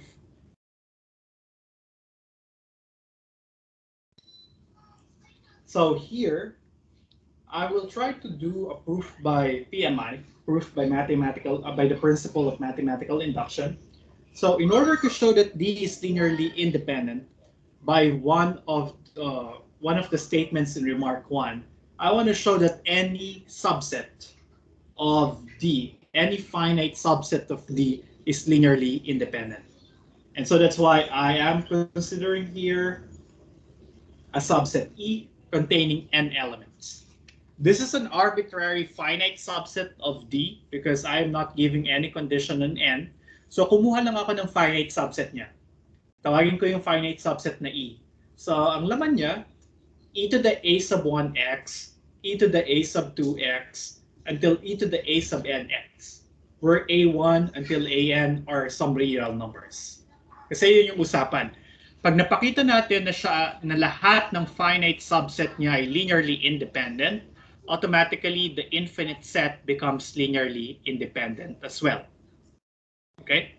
And to do that, I consider such a generic set E, a finite subset of D, all right? And then I want to take a look at the homogeneous equation 42, right? So kunin ko yung linear combination ng mga elements ni E. So element ni E, multiplyan ko ng scalar, kunin ko yung summation, equate ko sa zero vector. All right, equation 42. And in order to see if it's linearly dependent or linearly independent, I want to see ano yung mga alpha i's. Kung yung mga alpha i's necessarily lahat equal kay 0, then it is linearly independent. Kapag may nahanap ako na isang alpha I na hindi equal na pwedeng hindi mag-equal kay 0, then it is linearly dependent. All right? And I guess here I did it by induction on n. Oh, by the way, show of hands, sino yung naka-experience ng sumulat ng proof by mathematical induction? Or sino yung nakarinig na ng PMI? Okay. Okay. Just 2 or nahiya lang kayo kasi, okay, there we go. Okay. Yeah, so this is a classic example of PMI. And let me walk you through the steps just to refresh it for some of you or to give a quick orientation to those who haven't seen this before. All right. Now, there are 3 steps to a proof by induction. Okay. The first one is the basis step. For the basis step, you want to show that this is true for the smallest possible number n covered by the theorem. Oh, by the way, you use PMI whenever you want to prove something that is true for a natural number, for the set of natural numbers, all right? So here I want to show that the set E consisting of n elements is linearly independent for any natural number n. So gusto ko ipakita linearly independent to kahit anong natural number yung piliin ko na n. Okay, so this is a statement concerning the set of natural numbers. That's why I can use PMI. And the first step in PMI, called the basis step, is that I prove the statement is true for the smallest value of n. Okay, so for the smallest value of n. So in our statement, the smallest value for n that is covered by the theorem is n equals 1. Okay? At kung ang n ay equal kay 1, but what does n represent? It represents the cardinality of the set E. Alright? Kasi si set E, sabi natin, meron siyang n elements. Ang members niya ay mula kay E to the a sub 1x hanggang kay E to the a sub n x. So kung ang laman lang ni E ay isang element, that means when n is equal to 1, then it is just a singleton consisting of E to the a sub 1x. Alright? So, ibig sabihin, yung homogeneous equation 42, ganito lang yung itsura niya. Okay? And when is this equation true? Kailan yung alpha 1 e to the a1x ay equal kay 0? This will be equal to 0 if and only if alpha 1 is equal to 0. Kasi yung exponential never naman yung nag-0, right? So remember, when you take the product of two numbers that is equal and that is equal to 0, then either of the two numbers is equal to 0. So either alpha 1 is 0 or e to the a1x is 0. But the second factor is an exponential function, so it can never be 0. So that means necessarily alpha 1 is equal to 0. So yung homogeneous equation 42 is true for the case n is equal to 1 if and only if the scalar is equal to 0. So that means totoo yung statement natin, ay yung basic step natin. So pag lahat ng element, lahat ng subset ni D na isa lang yung laman ay linearly independent. Okay, so that's the basic step. Now, the second step is the hypothesis of induction. So this is basically just a statement. So, i-assume natin na totoo siya for mula kay 1 hanggang kay n minus 1. Okay? Kunwari, totoo siya from 1 until n minus 1. And that is all you have to do for the hypothesis of induction. Kasi yung idea ng PMI, you show it for the smallest possible number. So kung true siya sa smallest, ipapakita natin na true siya para dun sa susunod. Ipapakita natin na true siya sa susunod, and so on. And using that string of arguments, we can prove that this is true for any natural number n. Okay? And for the hypothesis of induction, we will say, okay, kunwari totoo siya. Mula kay 1 hanggang n minus 1. Gusto kong ipakita totoo siya para kay n. Okay? Kasi magiging idea ay ang hypothesis of induction, kung totoo siya sa mga previous natural numbers, totoo siya dapat dun sa next natural number. So kung mapuprove natin yung induction step, which is kung true siya for n minus 1, gusto natin ipakita na true din siya for n. Kasi yung maging idea, kung true siya sa natural number ngayon, dapat true siya para sa susunod na natural number. And napakita na natin true siya for n equals 1. So dapat true siya sa susunod na natural number, n equals 2. Dahil totoo siya para kay n equals 2, dapat totoo din siya kay n equals 3, and so on. So magtutuloy-tuloy-tuloy na siya. Kaya ang tawag sa kanya induction because you go from a specific case implying the bigger case. Though misleading kasi sabi natin sa math, wala talagang proof by induction. Hindi nag-work yung inductive reasoning, puro deductive reasoning. But the deduction step actually will happen in what most books call the induction step. Pero dito nakatago yung deductive reasoning. Alright? Okay, so the goal is that we assume that the statement is true for all sets of cardinality n minus 1 or less. That's the hypothesis of induction. And using that, we want to show that this is true for n. Okay? So, i-consider ko ngayon yung subset E of cardinality n. Okay, let's see how will that work. Okay, so here I define BI to be A1 minus AN. Okay, you will see why this will be helpful, all right? So just trust me that this will be helpful. So si BI, gagawin ko lang siya AI minus AN. Okay?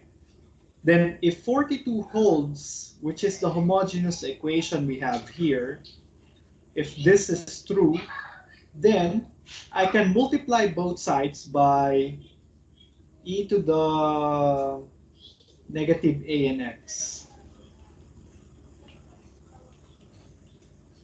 Okay. So if 42 is true, then I can multiply both sides by e to the minus a n x. And I will have this. All right. And then I will just put this inside the summation using the distributive property of multiplication of functions over addition. And I will get this product. Okay. Now, so what will happen? Remember, I defined AI minus AN to be my BIs. That's why here I can write this guy as my BI, right? But there's a special case. What is BN equal to? BN is equal to AN minus AN. So that means BN is just equal to 0. All right? So ibig sabihin, pwede kong ihiwalay yung case na I equals N. So here I have the sum from 1 to n minus 1. Remember, magiging BIs lang yung mga A1 minus AN. But the special case when I is equal to n, magzi-0 lang to. Because you will have an AN minus AN. So you will have e to the 0x, which will just be e to the 0, which is just 1. Then you will have alpha n. So that's why you have an alpha n here, and the summation only goes until n minus 1. Okay? Do you follow so far? Though most of these are algebraic manipulation pa lang. Let me know if may problem ba. Okay, good so far? Okay? Okay, then what I'll do is, remember, ang alam ko lang ay paano i-handle yung mga set of cardinality n minus 1. Alam ko lang by hypothesis of induction that any set of cardinality n minus 1 ay linearly independent. And I want to show that any set of cardinality n is also linearly independent, right? That's what we are trying to do in the inductive step. So dahil ang alam ko lang ay paano mag-work kapag meron akong n minus 1 elements, ang problema yung homogeneous equation ko may n elements. All right? So the trick here, though it might not seem to be straightforward, but believe me, if you have done this for a number of years, you will have an idea of what to do next. And the trick here that was used, which I don't expect you to master or to think right now, walang ganitong kakomplikadong proof sa homework. So just to illustrate the point, and this technique, it might be helpful sometime in the future for you. But one trick is to get the derivative of both sides. Pag differentiate ka both sides of the equation, derivative of the zero function is the zero function pa rin. Derivative of a constant, alpha n, is equal to 0. So yung may index n, mawawala na dun sa picture, right? Matitira na lang yung derivative of these guys. So I just need to differentiate these guys, right? Puro exponential functions lang naman siya. So the derivative of the sum, being the sum of the derivatives, will just look like this. Nag-chain rule nga lang ako dyan, right? So yung scalar nandun pa rin, tapos e to the bi, dinidifferentiate ko siya pa rin, but chain rule will kick in, you will have an extra bi. Okay? Good? All right. But what can we say about the right-hand side? The right-hand side is a linear combination of the e to the bix. Ito yung mga vectors, you can treat this as scalars. Tapos ito lang yung vector. How many vectors are involved? The summation goes from 1 until n minus 1. So ibig sabihin, itong homogeneous equation na to ay linear combination ng vectors e to the b1x, e to the b2x, e to the b sub n minus 1x. And how many such exponential functions are there? There are n minus 1 of them. Okay. And what is our assumption about sets of cardinality n minus 1? By our hypothesis of induction, lahat ng set of cardinality n minus 1 ay linearly independent. But this is a set of n minus 1 elements. So therefore, this should be linearly independent. Okay? So since they are linearly independent, so ibig sabihin, yung mga scalar dito sa linear combination na to, yung mga alpha I, bi, ay dapat equal kay 0 lahat. Kasi linearly independent nga yung mga e to the bix. Alright? So that's how I got this. Ang alpha I, bi dapat ay equal kay 0. Okay? Then, since E has n elements, okay? So ibig sabihin yung an ay hindi isa din sa mga AIs. So dapat merong isang bi na hindi equal kay 0. Okay? Kasi di ba remember, meron akong A1, A2 hanggang AN to begin with, and they would be distinct. So ibig sabihin, meron daw isang AN na hindi equal kay, meron daw isang AI na hindi equal kay AN. At dahil may isang AI na hindi equal kay AN, ibig sabihin yung BI ay hindi magzi-zero for one of the i's. Kasi remember, BI is equal to AI minus AN. But we said one of the AI's is not equal to BN, to AN, so that means one of the BI's is not equal to 0. So dahil merong isang BI na hindi equal kay 0, ibig sabihin merong isang scalar. Dapat yung AN,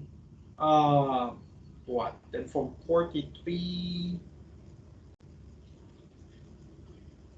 so necessarily, ang alpha I ay equal kay 0 for all I from 1 to n.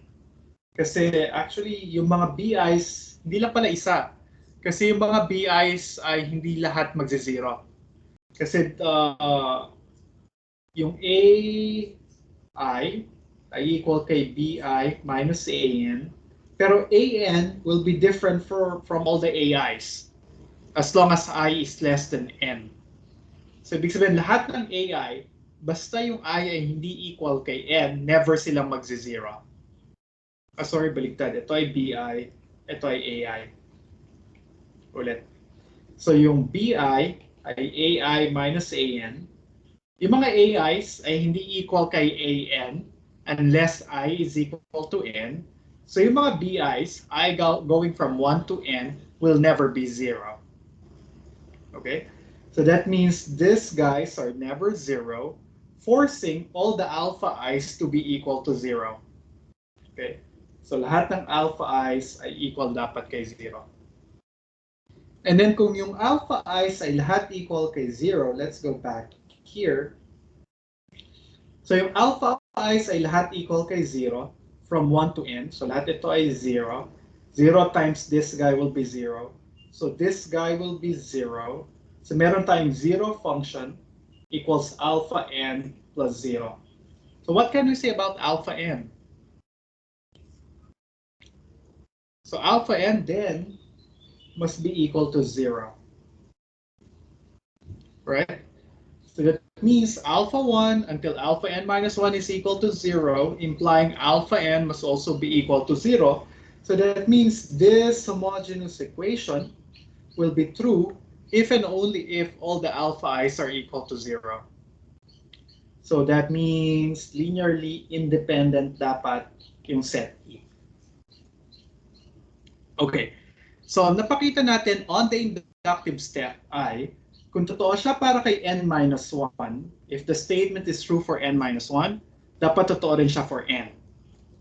Or in our specific case, we have shown that if a subset, if all subsets of cardinality n minus 1 is linearly independent, then necessarily it follows that any set of cardinality n must be linearly independent as well. So yun yung na-prove natin by the induction step na tinatawag. right? But how are we able to say that this is enough to show that this is true for all natural numbers n? And that is exactly what the principle of mathematical induction is. So napakita na natin siya na totoo siya kay n equals 1. Pero sabi natin kung totoo siya para kay n minus 1, totoo siya dapat para kay n. So kung totoo siya kay 1, dapat totoo siya para sa susunod na natural number, 2. Tapos, kung totoo siya kay 2, by the induction step, yung na-prove natin sa induction step, dapat totoo rin siya para kay 3. Totoo siya kay 3, so by induction step, totoo rin siya dapat kay 4. Kung totoo siya kay 4, totoo rin siya dapat kay 5. And so on. This covers all the cases for all the natural numbers. So yun yung idea for the principle of mathematical induction. So if you just forgot or kung hindi niyo pa siya na-meet before, so that's what it is, all right? Though I won't require you, at least for now, to write a proof by mathematical induction. That might be new, but just to let you know that something like this exists, all right? And this could be one of your options. Though I will see to it that the homework problems will not require principle of mathematical induction, all right? Okay. So if you are having, if you had troubles following discussion, so you can go back later to this example and just read the proof again on your own pace, and then digest each line of the proof, all right? So let's see. Okay, example 21 again gives us another family of linearly independent set. So kung meron kang field F, we define curly F bracket X to be the set of all polynomials in the indeterminate X. So ang F bracket X set lang ng lahat ng polynomials. And this is a vector space together with usual polynomial addition and scalar multiplication. Okay. And then in the next sentence, I define the set M consisting of all monic monomials. Monic monomials. So they are monomials, so single term. Monic, ibig sabihin yung kanyang yung kanyang numerical coefficient ay equal lang kay 1 or the unity in the field. So yun yung mga monic polynomials. So over are the usual polynomials or the polynomials over the real numbers. Ang mga monic polynomial ay si x, x squared, x cubed, x to the 0, x to the 5th. Yan yung mga monic monomials. Alright? Mga monomials sila single term, tapos yung numerical coefficient ay equal kay 1. Okay. And I'm saying here that the set of all monic polynomials is a linearly independent set. Can anybody tell me bakit siya linearly independent?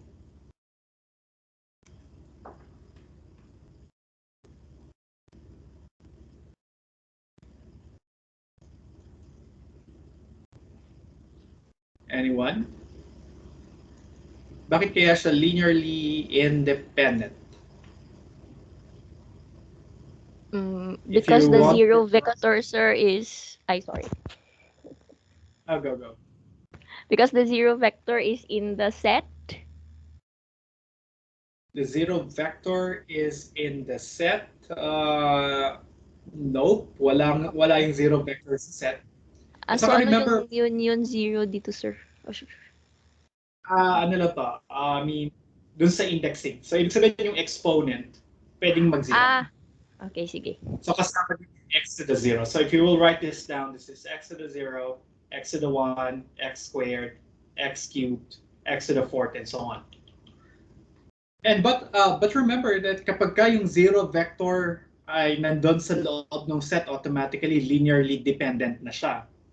Pero I'm saying here this is linearly independent. I guess somebody's raising their hand. Oh yes, Sir Edelmar.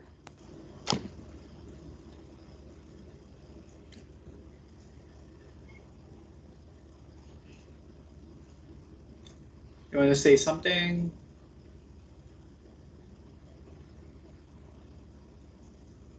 Hello, sir. Or accidental lang ba yan?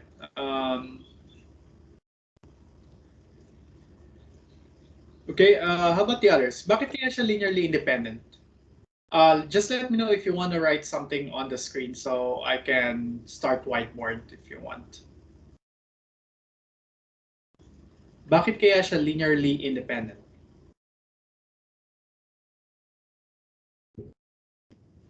Because the sum of x raised to n might be equal to 0. Okay. But if the sum is equal to 0, then when will that happen? If all Remember, the scalars is 0. Sir, yes, Jericho is right. what I'm thinking with Ah, this one, I'm not sure if my mhm. reasoning is correct, because when I think about dependent, linearly dependent, what's this, vectors? Linearly Uh-huh. dependent. If you can express one of the vectors as linear combination of the other vectors, but however, for this case, if they are all monic monomials, then I don't think you can express x cubed as linear combinations of x squared and x, or x can be expressed, or any of the vectors Uh-huh. cannot be expressed as linear combinations of any of the remaining vectors in the set. So I think that's how I will reason out to say that that's linearly independent. Yeah, that is valid, that is correct. Though, I need to turn you down for now kasi by the meta-action of ignorance, I don't know the fact that linearly dependent siya Yeah, kapag oo nga pwede pala. kong isulat yung figures as linear combination. Pero nandun siya isa siya sa mga theorems later, right? But you had the right idea. Though, yeah, for now, I will go back to the basics. So, paano ko siya i-check kung linearly independence siya? So, kukuha ako ng subset ni M, right? So, suppose meron akong, let's say, just for sake of illustration, suppose meron akong x to the 0, x to the 1, x squared, sorry, linear combination nga pala dapat. So, meron akong alpha 1, alpha 0, x to the 0, plus alpha 1, x to the 1, plus alpha 2, x squared, until say alpha n, x to the n, equal to the 0 vector. But what do you think is the 0 vector in this vector space? This is the 0 polynomial, right? And the 0 polynomial is this guy. All right? So para ma-check for now, ito lang yung ating method how to check for linear dependence or linear independence. Build the homogeneous equation. And take a look at when will this be true, okay? Ano yung mga alphas na pwede kong ilagay? Pero remember, the 0 vector is basically 0x to the 0 plus 0x to the 1 plus 0x cubed plus 0 to the x to the n, right? That's how you write the 0 vector in terms of the 0 polynomial in terms of a polynomial, just to be clear about it, right? So ibig sabihin, kailan lang magiging true yung equation na to? Would you agree that that will be true if and only if the alphas are all equal to 0? And I hope you do, because pag may isa dyang alpha na naging non-zero, halimbawa yung alpha 2 naging non-zero, so yung linear combination will have an x squared. And x squared can never be the 0 polynomial. Or halimbawa, meron dalawa sa kanila, x at saka x squared. So magkakaroon ka ng x plus form of ax plus bx squared. And never naman itong mag-zero polynomial unless a and b are not equal to 0, which is not what we are assuming here. And also, kung ito ay magiging non-zero, automatically yung sum magkakaroon na ng x squared. Kasi walang makaka-cancel dun sa x squared using other exponents, right? Other powers. So for instance, x squared cannot be canceled by something with an x cubed or something with an x to the fifth, right? So that means the only way that this homogeneous equation will be true is if all the scalars are all equal to 0. And so that means the set of all monic polynomials is necessarily a linearly independent set. Okay? And then I went on and defining the set Fn bracket x. This is just the set of polynomials whose degree is at most n. Okay. Now, this is a subspace of the set of all polynomials. Okay. And similarly, the set of all monic polynomials over f of degree at most n, I called it m sub n, is also linearly independent. So tandaan nyo lang itong mga example ng linearly independent set because we will go on with, go back to them when we talk about bases, right? So kung meron ka ng set of all polynomials, alam natin na isang linearly independent set sa kanya ay set of all monic monomials. And I hope you can write a proof why is that linearly independent, okay? And then if we are just working on a subspace of the set of all polynomials, which is f sub n bracket x, which is the set of all polynomials of degree at most n, linearly independent subset niya, or one of examples of linearly independent subset of that is the set of all monic polynomials of degree at most n. And the reasoning is the same when for showing linear independence, okay? Example 21 ay galing naman sa analysis. So the set of all solutions in a differential equation is a vector space over R. So yung differential equation ko dito ay y double prime plus y plus 9y equals 0. Okay. Now it would be a good exercise that the set of all solutions of S is a subspace of the set of all continuous functions on R. Okay. Now remember how to show being a subspace. You appeal to the compact criterion. I think it was theorem 3, right? So dapat mapakita nyo na ang sum ng mga solution sa differential equation 44 ay solution pa rin ng 44 at ang scalar multiple ng solutions ng 44 ay solution pa rin ng 44. Right? That's how you show being a subspace. So let's assume that that is true. Okay. The whole point of this example is to show a different way of showing linear independence, but probably you won't use it in the homework, but just to illustrate how linear independence is used from other perspectives. So far kasi algebraic yung approach natin, but if you go to analysis, we also use linear independence a lot there, right? So you can check that cosine 3x and sine 3x are both solutions of 42. If you plug in cosine there, cosine 3x, kunin mo yung second derivative ni cosine 3x, then i-add mo sa 9 times cosine 3x, the answer will be 0. That's how you verify that this is a solution. The same as g. Get the second derivative of sine 3x, that would be your y prime, plus 9 times sine 3x, the answer should be equal to 0. Okay. And then to check in analysis, right, or in PDEs, in ODEs, to check that these two solutions are linearly independent, we use the idea of the Wronskian. Okay, just for it's just probably an FYI, but we won't use it too much. So you can read it on your own time.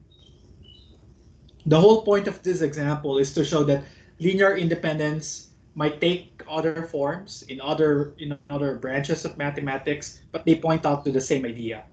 Though they are developed for different applications and the methods are different. For instance, here we look at the Wronskian, but for algebraic vector spaces, we don't have the idea of a Wronskian. So yeah. Okay. So that's why I will skip that. You can do that on your own. It's not too important, but it will give you an insight on how this is used in other branch of mathematics, right? Now, proposition 7 is one of the highlights of this module, and I think this is what Sir Jericho is mentioning earlier. This is called the Steinitz replacement property, that a set is linearly dependent if and only if an element can be written as a linear combination of the other elements. Okay. Now, recall that IFF is my shorthand for if and only if, right? So, but just a trivia or just additional info. Whenever you have a theorem that is an if and only if statement, it is sort of an equivalence or a characterization of the concept being the concept involved in the theorem or the proposition in such a way that this theorem actually can be our definition. Kapag meron akong if and only if statement involving a concept for this in this case linear dependence, okay? This theorem might or can replace our definition. Kasi if and only if siya for linearly dependent, pwedeng ito yung gawin nating definition, then yung definition ko ng linear dependence sa taas could be the theorem. So merong pwedeng switching between if biconditional statements. That's how powerful if and only if statements are. So probably that's why Sir Jericho is mentioning earlier that that's his idea of linear dependence, that a set is linearly dependent if you can write one of its elements as a linear combinations of the other. Because some books might have that as their definition. And definition 3 in the module, or our definition in the module, might be a theorem for them. But for us, it's the other way around. So the definition is through the homogeneous equation, and Steinite's replacement property, or Steinitz replacement property, is just our theorem.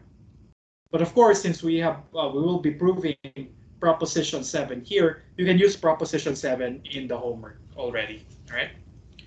And probably if you guys are fine with it, probably this will be our last result for the day.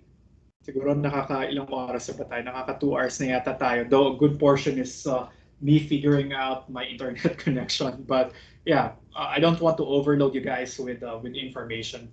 But hopefully you're getting bits and pieces para pag nire-read nyo yung module on your own time or your own pace, maalala nyo ano nga ba yung explanation or bakit gano'n yung mga nandun. Though I tried as much as possible to include everything in the module to make it speak for itself. So para maging standalone siya. But of course, there's no replacement for human interaction. So yeah, that's why I'm happy that you agreed to having meetings like this. All right. Okay. Just another pointer in proving statements. Whenever proving an if and only if statement, a biconditional assertion, right? You need to prove it in 2 parts. The first part is assume this part and show that there is an element that is a linear combination of the other elements. And the converse, we will assume this guy and show that the set B is linearly dependent. Kaya makikita nyo pag nagpo-prove ako ng if and only if, laging 2 parts. May forward part at my converse or the reverse part, right? So the forward part, I assume the first statement, and I want to show that the next statement follows. And that's what I do here. In the proof, I start assuming that these linearly depend. And I want to show that an element or one element of D can be written as a linear combination of the other elements.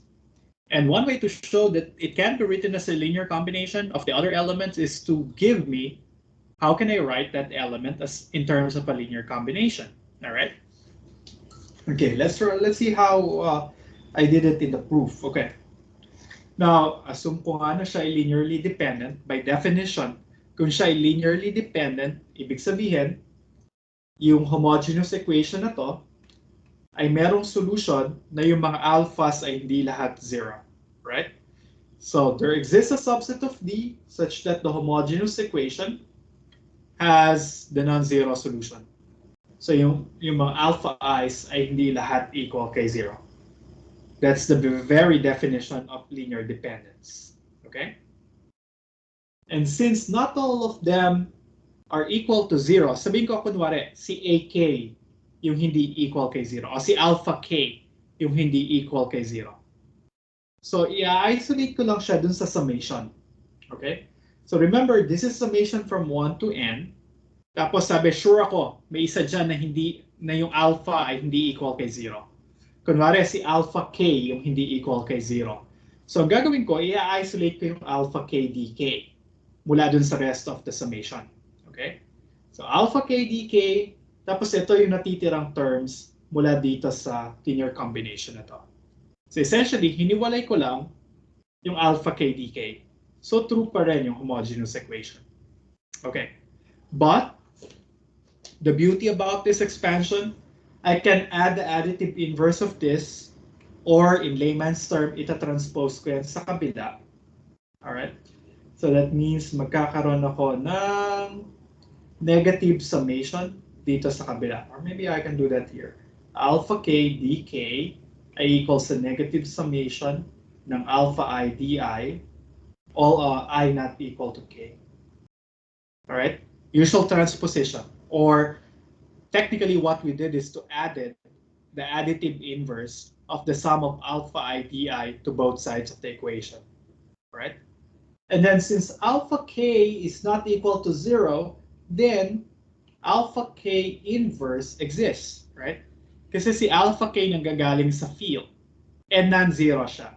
Sa field, kapag ka non-zero element ka, meron ka laging multiplicative inverse. So I can multiply both sides of equation star by the inverse of alpha k. So pag minultiply ko to ng alpha k inverse, magiging dk na lang siya. Pag minultiply ko to ng alpha k inverse, magiging ganito pa siya.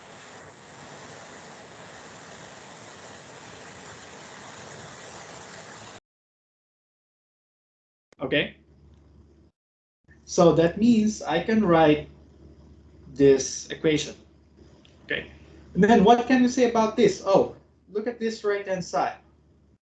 Pwede ko itong isulat as negative equals summation ng negative alpha k inverse alpha I di,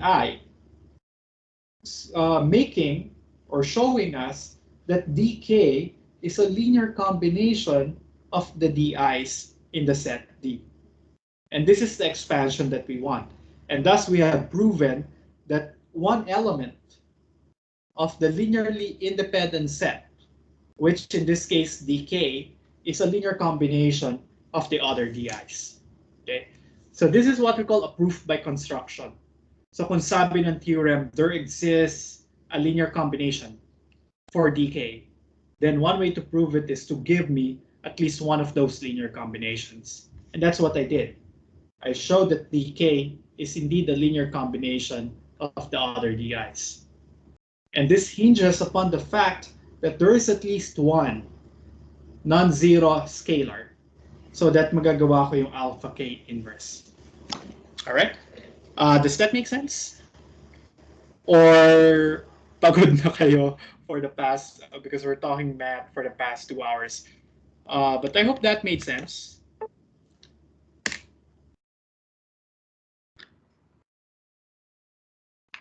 Mukhang nawala na nga kayo.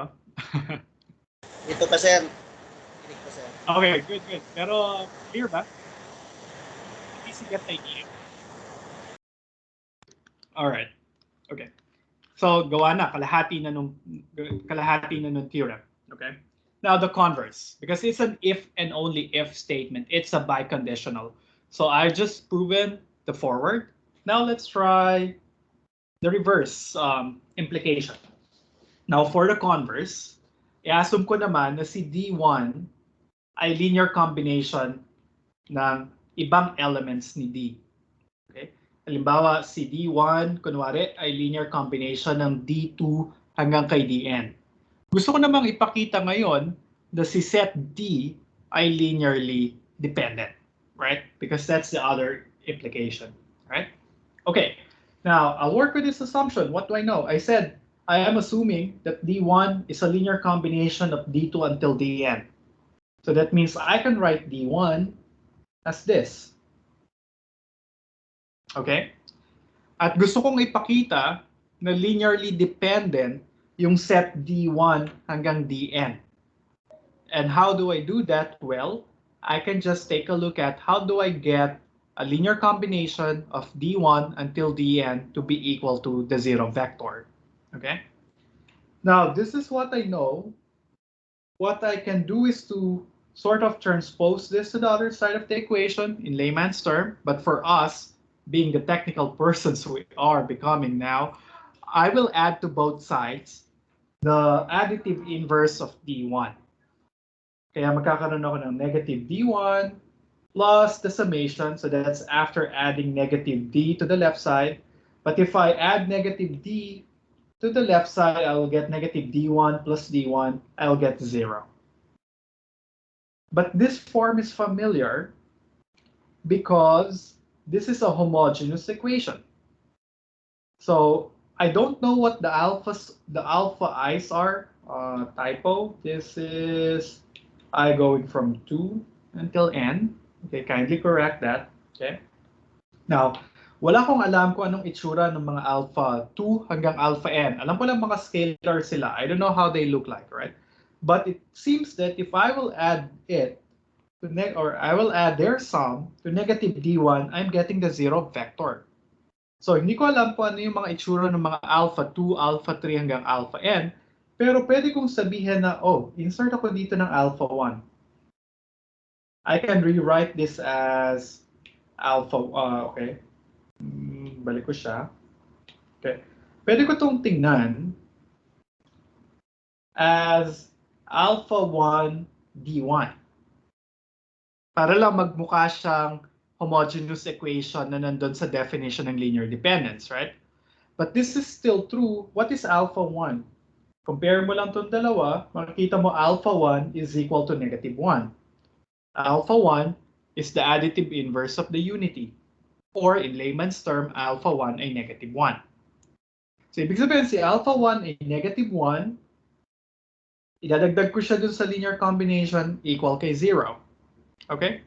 So we have found a solution to the homogeneous equation na yung alpha 1 surely is equal to negative 1, but is not equal to 0 because in any field, the 0 element is necessarily not equal to the unity. Okay? So that means meron na tayong solution dun sa homogeneous equation na yung mga scalars ay hindi lahat 0. In particular, alpha 1 will be equal to negative 1. Dahil nakahanap tayo ng linear combination ng scalars ay hindi lahat ay equal kay 0, pero yung linear combination mag-equal sa 0 vector, then ibig sabihin yung set ay dependent na. Okay? And that proves the converse of the state.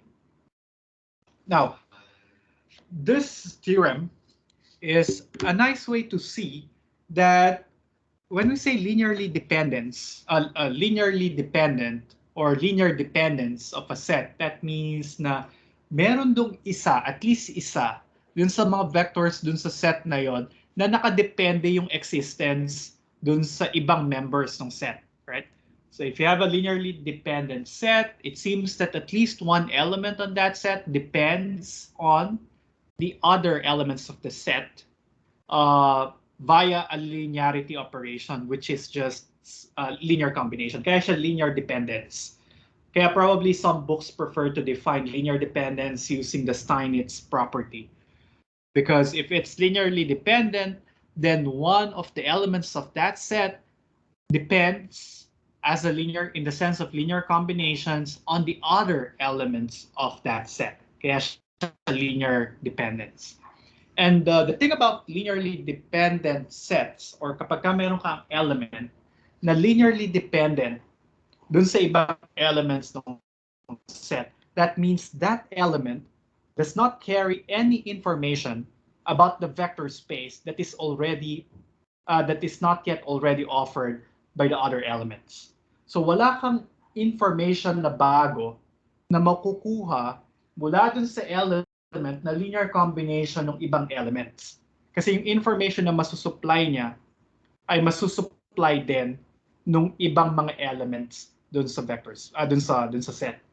So that means you can block out that element that depends linearly on the other element so that you will have a smaller set. And that's the process. You take away, if you have a linearly dependent set, You take away those elements that depends on the other elements until you come up with a linearly independent set. Because we will see later that it is not, we will see later that we need not study the entire vector space to know its structure. We just need to look at a set that is linearly independent, but with some other property, right? So we want to make the set that we will study as minimal as possible. So dahil wala naman contribute na bagong information, yung isang element na linear combination ng ibang elements ng set. So pwede ko na siya tanggalin dun sa consideration. And we do it repetitively until we come up with a linearly independent set. Because that means that linearly independent set is the minimal set that will give us all the information that we want. Kasi natanggal na natin yung mga redundant elements, yung mga elements na wala namang bagong information na kino-contribute dun sa study natin. Okay, probably I'll stop here because probably it's too much. It's not good to do too much math in one sitting. So let me see if really we can stop here. Oh, indulge me with the last two examples para bago ng line of thought yung sisimulan natin on Monday. Okay. So example 22 is quick. Ito na yung sinasabi kanina ni Sir Jericho on how to check linear dependence, right? So because before, I am bound to use the definition to show linear dependence, all right?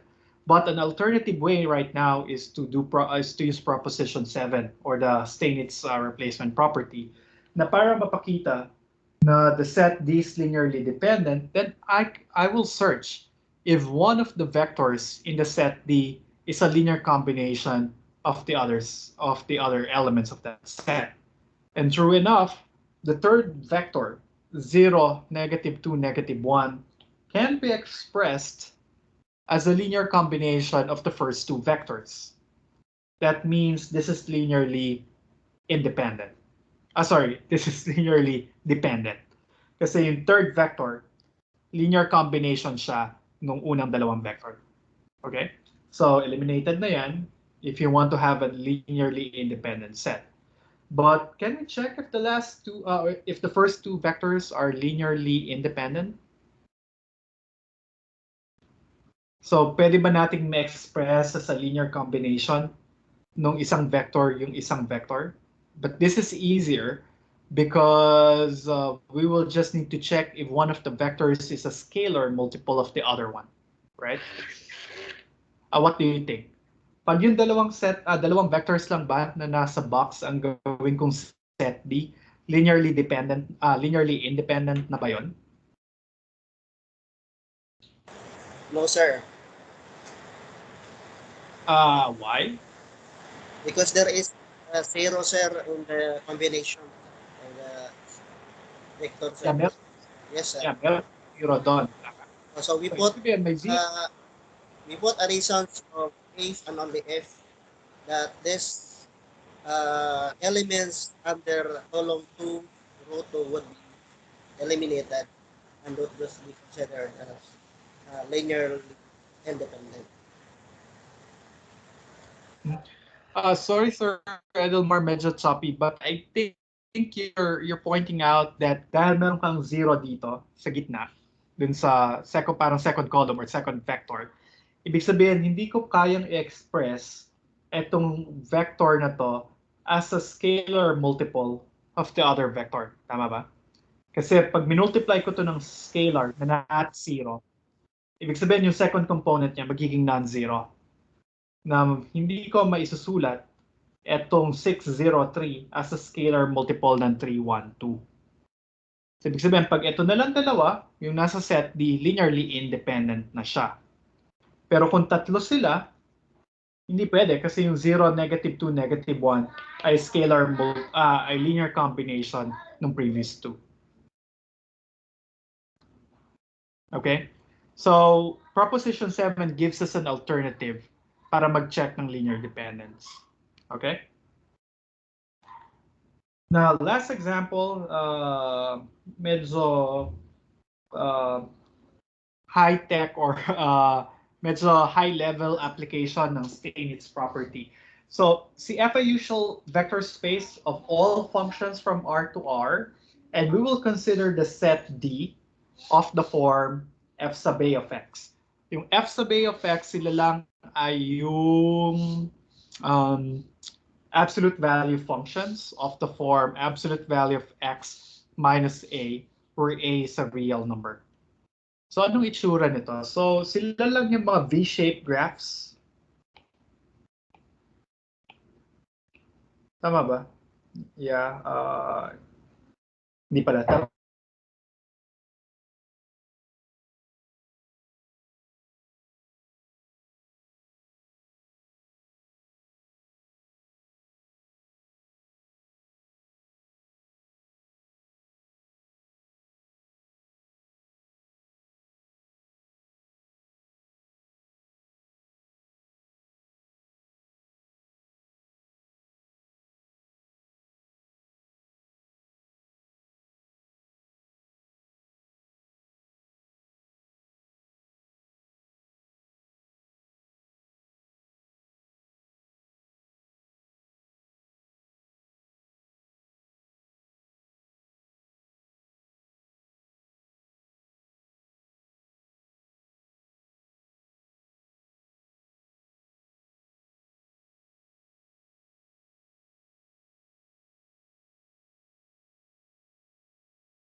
Hello ulit guys. Sorry na nawala yung internet ko for a while there.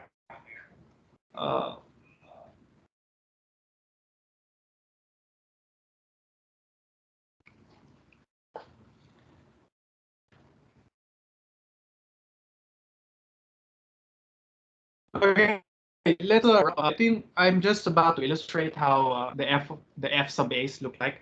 So they are just the v-shaped functions translated to the left and to the right of the axis. So f sub 0 is the absolute value function x. F1 is the absolute value function, absolute value of x minus 1. And then f sub negative 1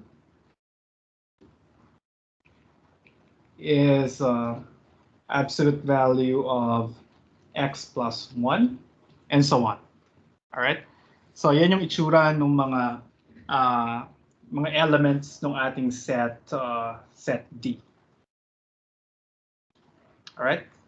And then I am claiming here that the set D of such functions, of this victory functions, is linearly independent. So I think I will prove it by contradiction here. So assume otherwise. So kunwari, siya ay linearly dependent. For the sake of contradiction, papakita ko na hindi pwedeng maging linearly dependent sila. Kasi kung sila ay linearly dependent, ibig sabihin makakahanap ako ng ilan sa kanila, n of them, all right, such that may isa doon sa mga to na linear combination nung mga natitirang elements, right? So yun yung sabi ng Steinhait's replacement property. So I will assume that they are linearly dependent, kunwari linearly dependent siya, so mag-apply si proposition 7. Nang sabi kung siya ay linearly dependent, merong isang element dito sa set na to na pwede kong isulat as a linear combination of the other elements in the set, right? Steinitz property. Okay? So, linearly dependent siya kunwari. So, yung isa, makakahanap ko ng isang vector na linear combination nung natitirang mga vectors. Okay? Now, what would be the contradiction here? Now, what can we say about f sub 0? They agree that f sub 0, recall calculus, that f sub 0 is differentiable everywhere except at 0. Tama? Dito lang siya sa 0, dun sa vertex niya, hindi differentiable. Kasi meron kang sharp turn, right? And then also, f sub 1 is differentiable everywhere except at x equals 1. Dito lang siya hindi differentiable. Doon lang kung saan ka merong sharp turn. F sub negative 1 is also differentiable everywhere except when x is equal to negative 1. That's the idea, right? Now, going back here. So that means lahat ng f a sub a ay differentiable except dun sa subscript nila. All right? So that means f sub ai will be continuous everywhere except ai, right? And that includes a sub k. So see f a1 is differentiable at a sub k for all I not equal to k. Tama ba? Again, remember, si f sub a ay differentiable kahit saan except kay a. Ibig sabihin, f sub a sub I will be differentiable everywhere except at ai. But ai is different from ak. Kasi di ba nag-agree tayo na ito ay yung ibang mga elements dun sa set other than f sub ak. So ibig sabihin, bawat isa ditong mga fk's ay differentiable sa a sub k. Kasi ang respective point of discontinuity lang nila ay yung mga subscripts nila, yung mga ai nila. Pero since the ai's are different from ak, so therefore these guys are all differentiable at a sub k. And then the scalar multiple of a differentiable function is again differentiable. So si alpha I, f sub alpha sub I ay differentiable kay ak para sa lahat ng I not equal to k. And then if I sum up differentiable functions at ak, I again get a differentiable function at ak. Right? So that means the right-hand side is a function that is differentiable at a sub k. However, what is the left side? The left side is not differentiable at a sub k. So if we will accept the fact that the given set is linearly dependent, then it will cause a function that is equal to another function, but they have different points of discontinuity, which is very absurd. This is a contradiction, right? A function that is not continuous at ak happens to be equal to a function that is differentiable to ak. And that is not true, right? Or that cannot be true. So that means it is impossible for the set to be linearly dependent. That forces us to conclude that that set must be linearly independent. Okay? All right. And I guess that's what I want to do today, unless you have some questions or concerns. Sir, final na po yung Sir. Wednesday. Yes, unless hindi okay sa inyo.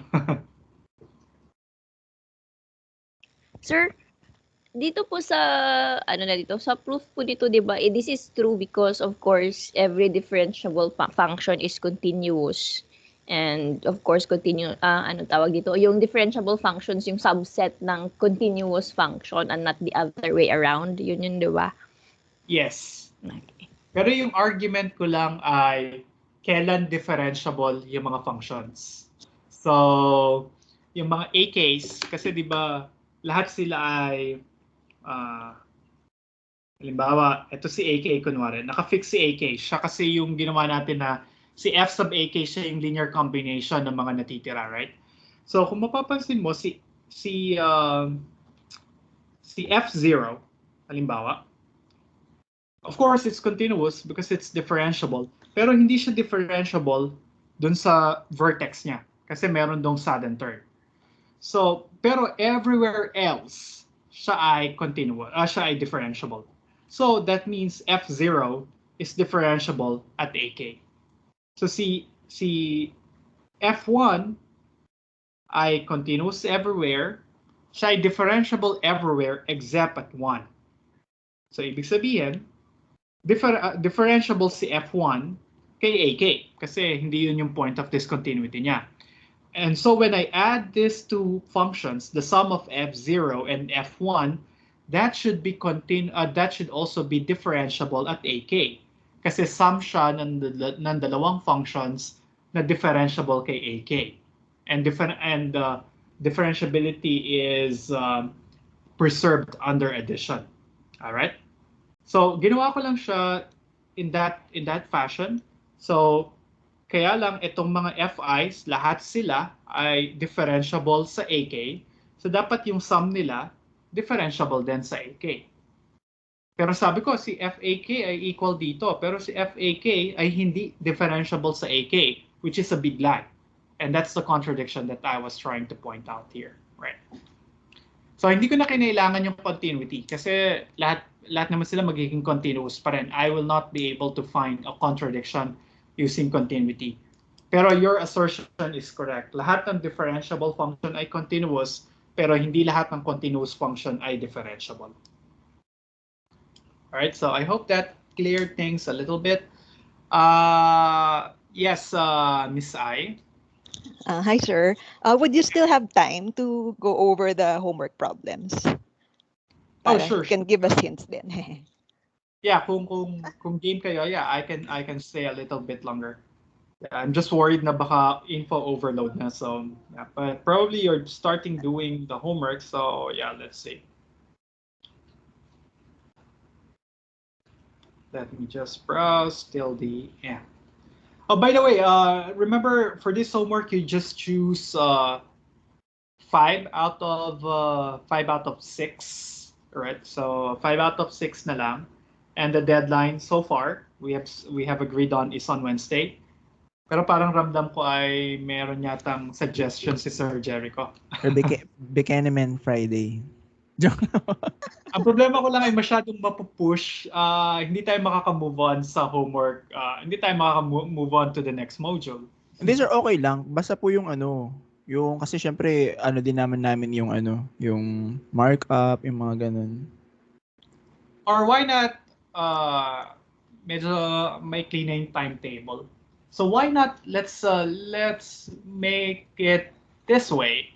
You just need to choose 4 out of 6. Deadline ay Wednesday. Yeah, mas okay po yan. Okay lang po yan, sir. Okay ba yan sa lahat? Choose 4 out of 6. Deadline is on Wednesday. Kasi alam ko na hindi kayo maka-move on to the next module unless satisfied kayo dun sa homework nyo. So, masyado tayong matatagalan. Yun ang problema ko with the mid-year. I would like to give you as much time to digest everything. Pero napaka-ikse nung mid-year session.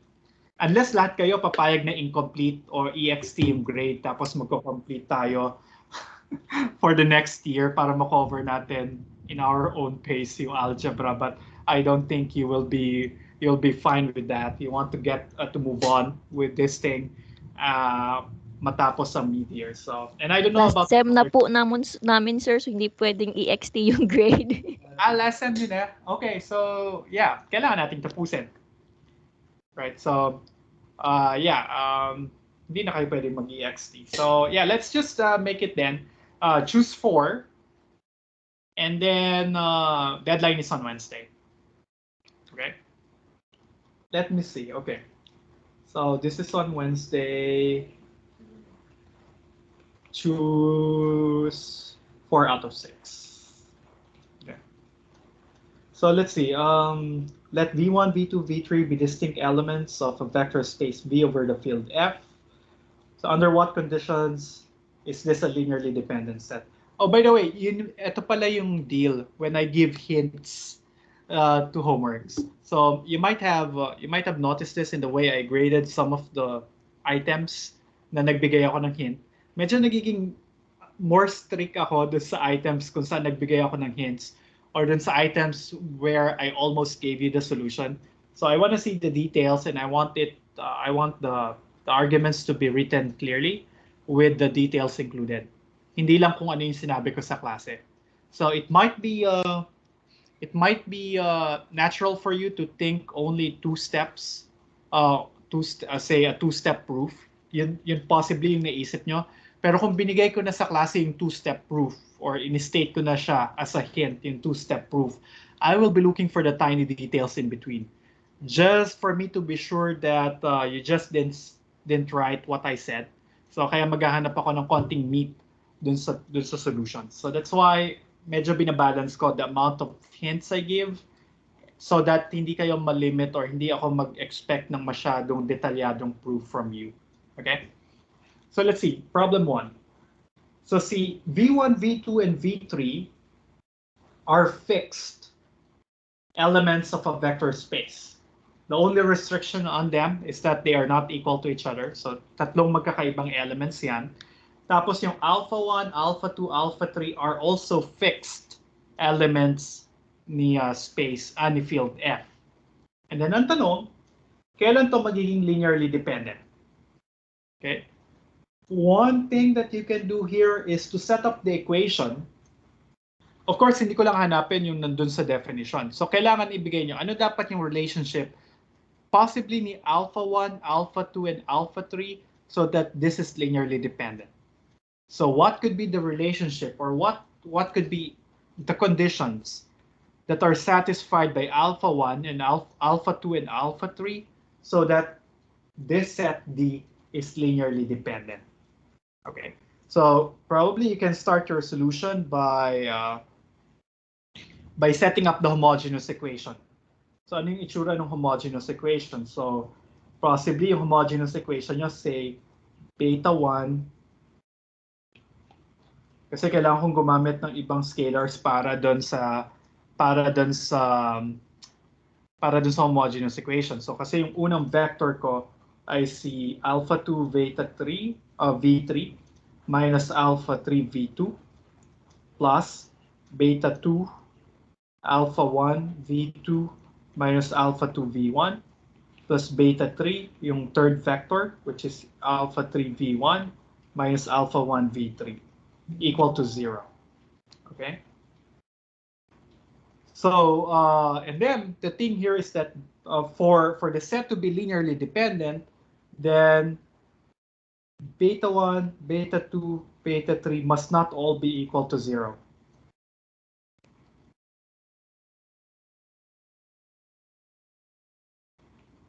Okay.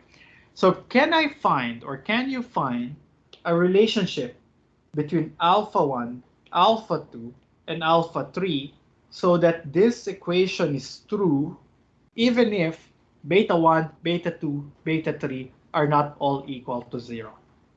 So ano dapat yung relationship between alpha 1, alpha 2, and alpha 3 such that this equation can be true even if beta 1, beta 2, beta 3 are not all equal to 0. Okay?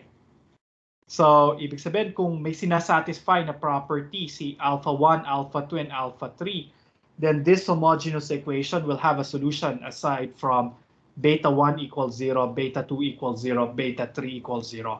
So what I'm asking you to do is to try to give me what is that condition that is sufficient so that a non-zero set of scalars, beta 1, beta 2, and beta 3, can give me a true equation for this one. So the solution here is not unique.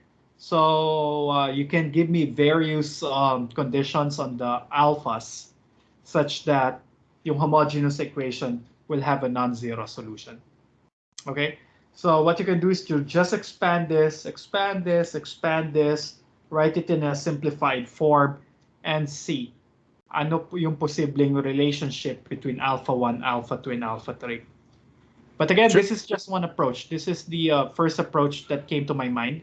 You might think of something else. So pwede yung Steinitz property gamitin nyo. I don't care. Just give me what conditions for alpha 1, alpha 2, and alpha 3 are. Or if you want, you can also look at properties of V1, V2, and V3. Pero ito yung una ko naisip na possibly na pinakamadali. Pumanap ng property dun sa scalars. But I will not stop you if you want to give properties on a relationship between the V1s, V2s, and between V1, V2, and V3. That will also be fine. Okay? Right? Any follow-ups on that? Sure, yung mga betas ay ano din po, element ng field.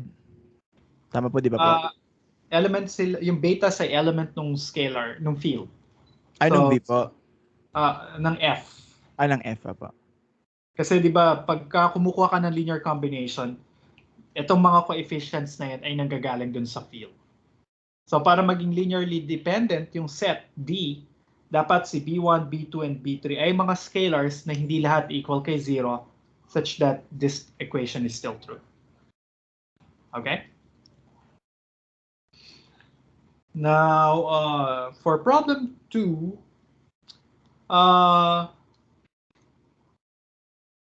be mindful that the set of scalars is just Q, so bawal ang scalar ay maging real number. Dapat bawal maging irrational. So lahat ng scalars ay rational numbers. Question is this set linearly independent? Okay. So ang mangyayari is, again, you can check by looking at this homogeneous equation. Tingnan niyo yung alpha 1, 421 plus alpha 2, 100 plus alpha 3, 134 equal kay 000. Okay? And see if you can find rational numbers, alpha 1, alpha 2, alpha 3, not all 0. If you can do that, then if you can find alpha 1, alpha 2, alpha 3 being rational numbers that are not all 0, then linearly dependent siya. So your answer would be no. But if you cannot find such a triple of rational numbers such that at least one of them is not equal to 0, then linearly independent siya. So what you can do is to solve this equation, or the resulting equation. Ano yung alpha 1, alpha 2, and alpha 3? Of course, we have the 0 solution. But is there a non-zero solution? So you will solve a system of linear equations for that. Ano yung alpha 1, ano yung mga posibleng alpha 1, alpha 2, and alpha 3? Kung ang posible lang ay 0, 0, 0, then linearly independent. Kapag ka may alpha 1, alpha 2, alpha 3, hindi lahat sila 0, puro rational sila, then linearly dependent yung set. Okay? Now, it's a challenging follow-up. Ano naman yung mangyayari kapag ka yung addition at multiplication ay modulo 5? Okay? So that means meron bang alpha 1, alpha 2, alpha 3 na magagaling kay Z5? So ibig sabihin ang options nyo lang 0 to 4, hindi na mga rationals dun sa follow-up question, from 0 to 4 na lang, such that this statement is true. But be careful, there the addition and the multiplication should all be performed modulo 5. Okay? Number 3 is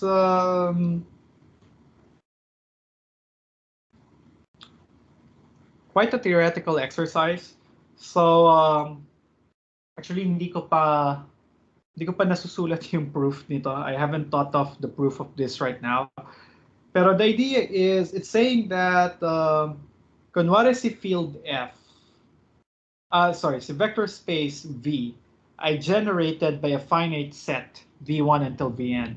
So ibig sabihin, si V ay linear combination ng mga VI's 1 to n. Then sabi nito, siya ay linearly independent. Kung siya ay linearly independent, dapat yung cardinality ni D ay mas maliit or equal to n. I guess madali yung proof, kailangan nyo lang siyang i-phrase in a nice way. Kasi it's saying that this guy generates the entire vector space V. So ibig sabihin, every element of the vector space can be written, okay? All elements of the vector space can be written in terms of the VI's. All right?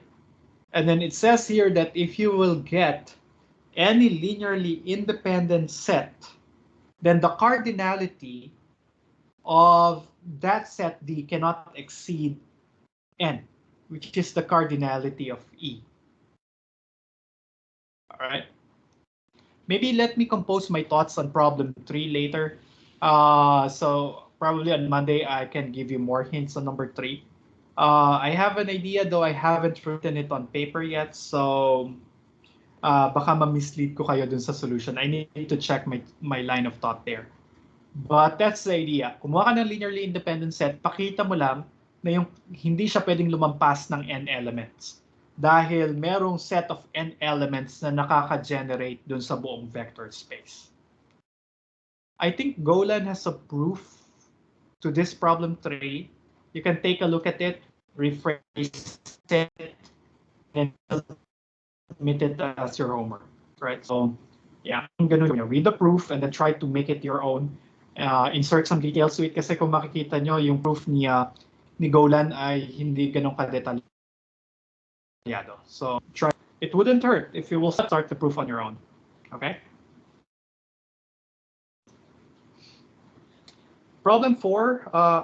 Problem 4 until 6 talks about bases, pero hindi pa tayo nakakapag-usap about bases.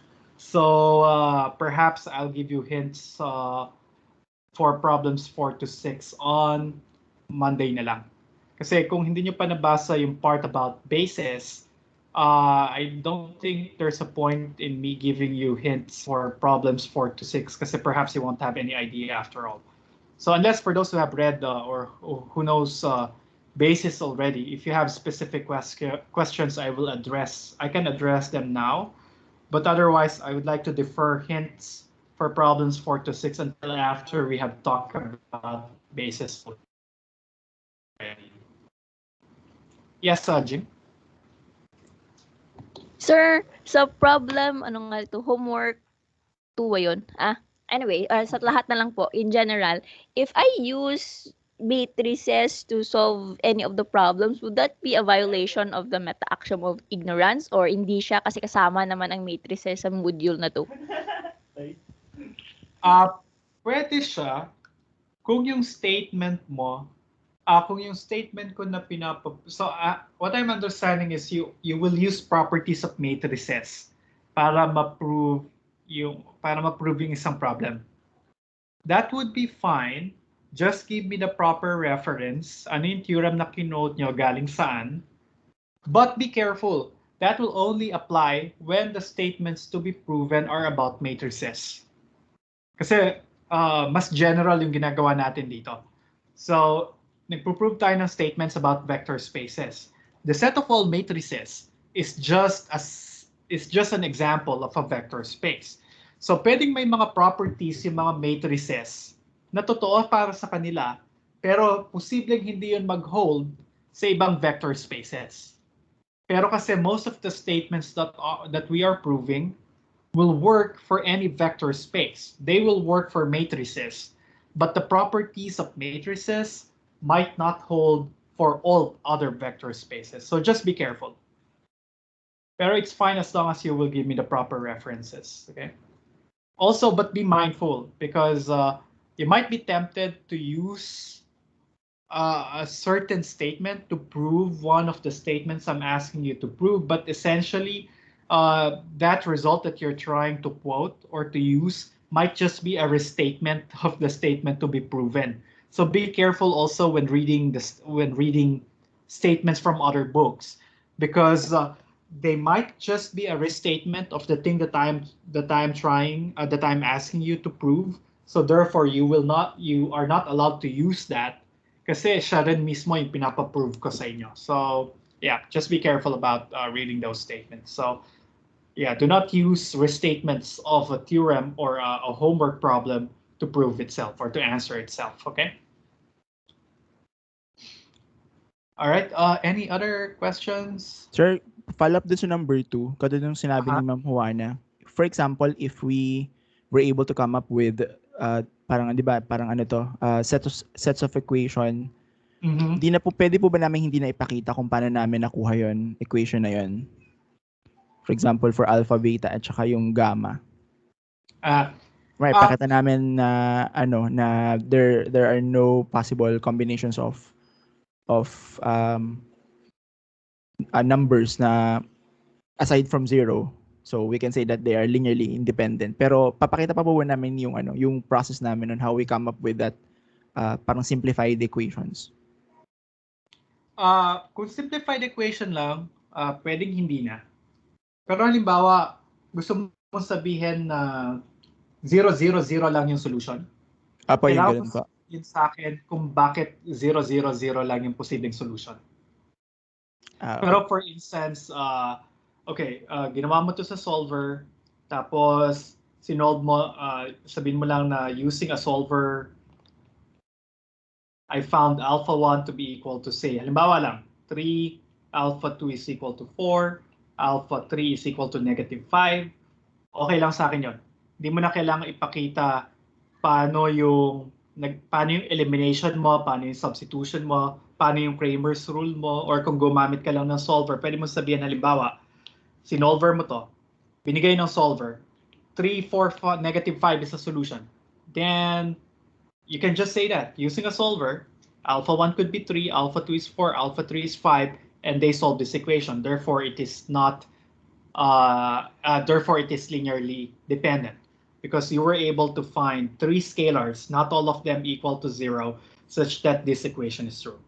So hindi nyo kailangan ipakita paano nyo sinolve yung equation. Pwede nyo nga lang sabihin, sir, gumamit ako ng solver, ito yung solution daw niya. Tapos hindi sila lahat 0. So linearly dependent siya. Pero kung sabihin mo na necessarily alpha 1, alpha 2, alpha 3 are all 0, then I need to have a justification why 0, 0, 0 lang yung solution.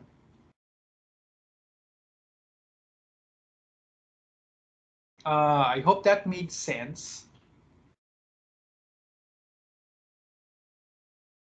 Pero inisip ko lang, paano kung ang binigay sa inyo ng solver ay 0, 0, 0? Kunwari lang. Diba, nag-solver? Kakopy-paste na lang namin, sir. According to the solver. 0, 0. Pwede nyo sabihin na lang na, okay, the solver gave me 0, 0, 0 to be the only solution. Pero dapat sure kayo na yung solver binibigay niya lahat ng solution. Baka naman namimili lang siya ng random solution tas yun yung ibibigay sa inyo. Just be careful. So kung alam ko na si 0, 0, 0 lang yung solution, tapos sinabi nyo na using a solver, alpha 1, alpha 2, alpha 3 are all equal to 0, then it is linearly independent, then I will accept that, right? Pero be careful. Baka naman kasi may ibang solution siya, hindi lang nabigay ng solver. So kailangan basahin nyo kung ano yung binibigay ng solver. Binibigay niya ba lahat ng solution o nagbibigay lang siya ng isang specific solution? Kasi baka hindi lang nahanap ng solver nyo yung non-zero solution. So just be careful. But if your solver promised to give you all the solutions and it only gave you 0, 0, 0 back, then sabihin nyo lang, my solver told me that this is just the unique solution. Kung magsa-solver kayo. Pero kung by hand yung ginamit nyo, pwede nyo namang ipakita yung buong solution by hand. Kung gusto nyo. Or if you did it on a scratch paper, just give me the juicy parts of your solution. pero hindi ko necessarily hahanapin yun. Okay?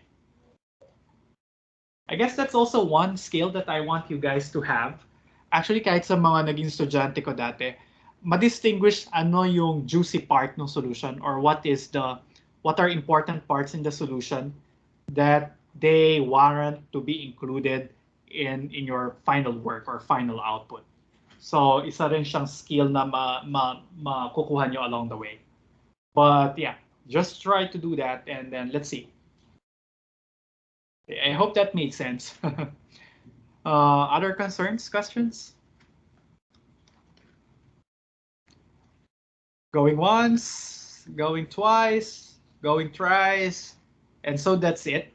So just a last reminder. So we'll have a meeting on Monday if you can. I'll see to it I'm available again on Monday from 11:30 onwards, and then hopefully we can finish module 2.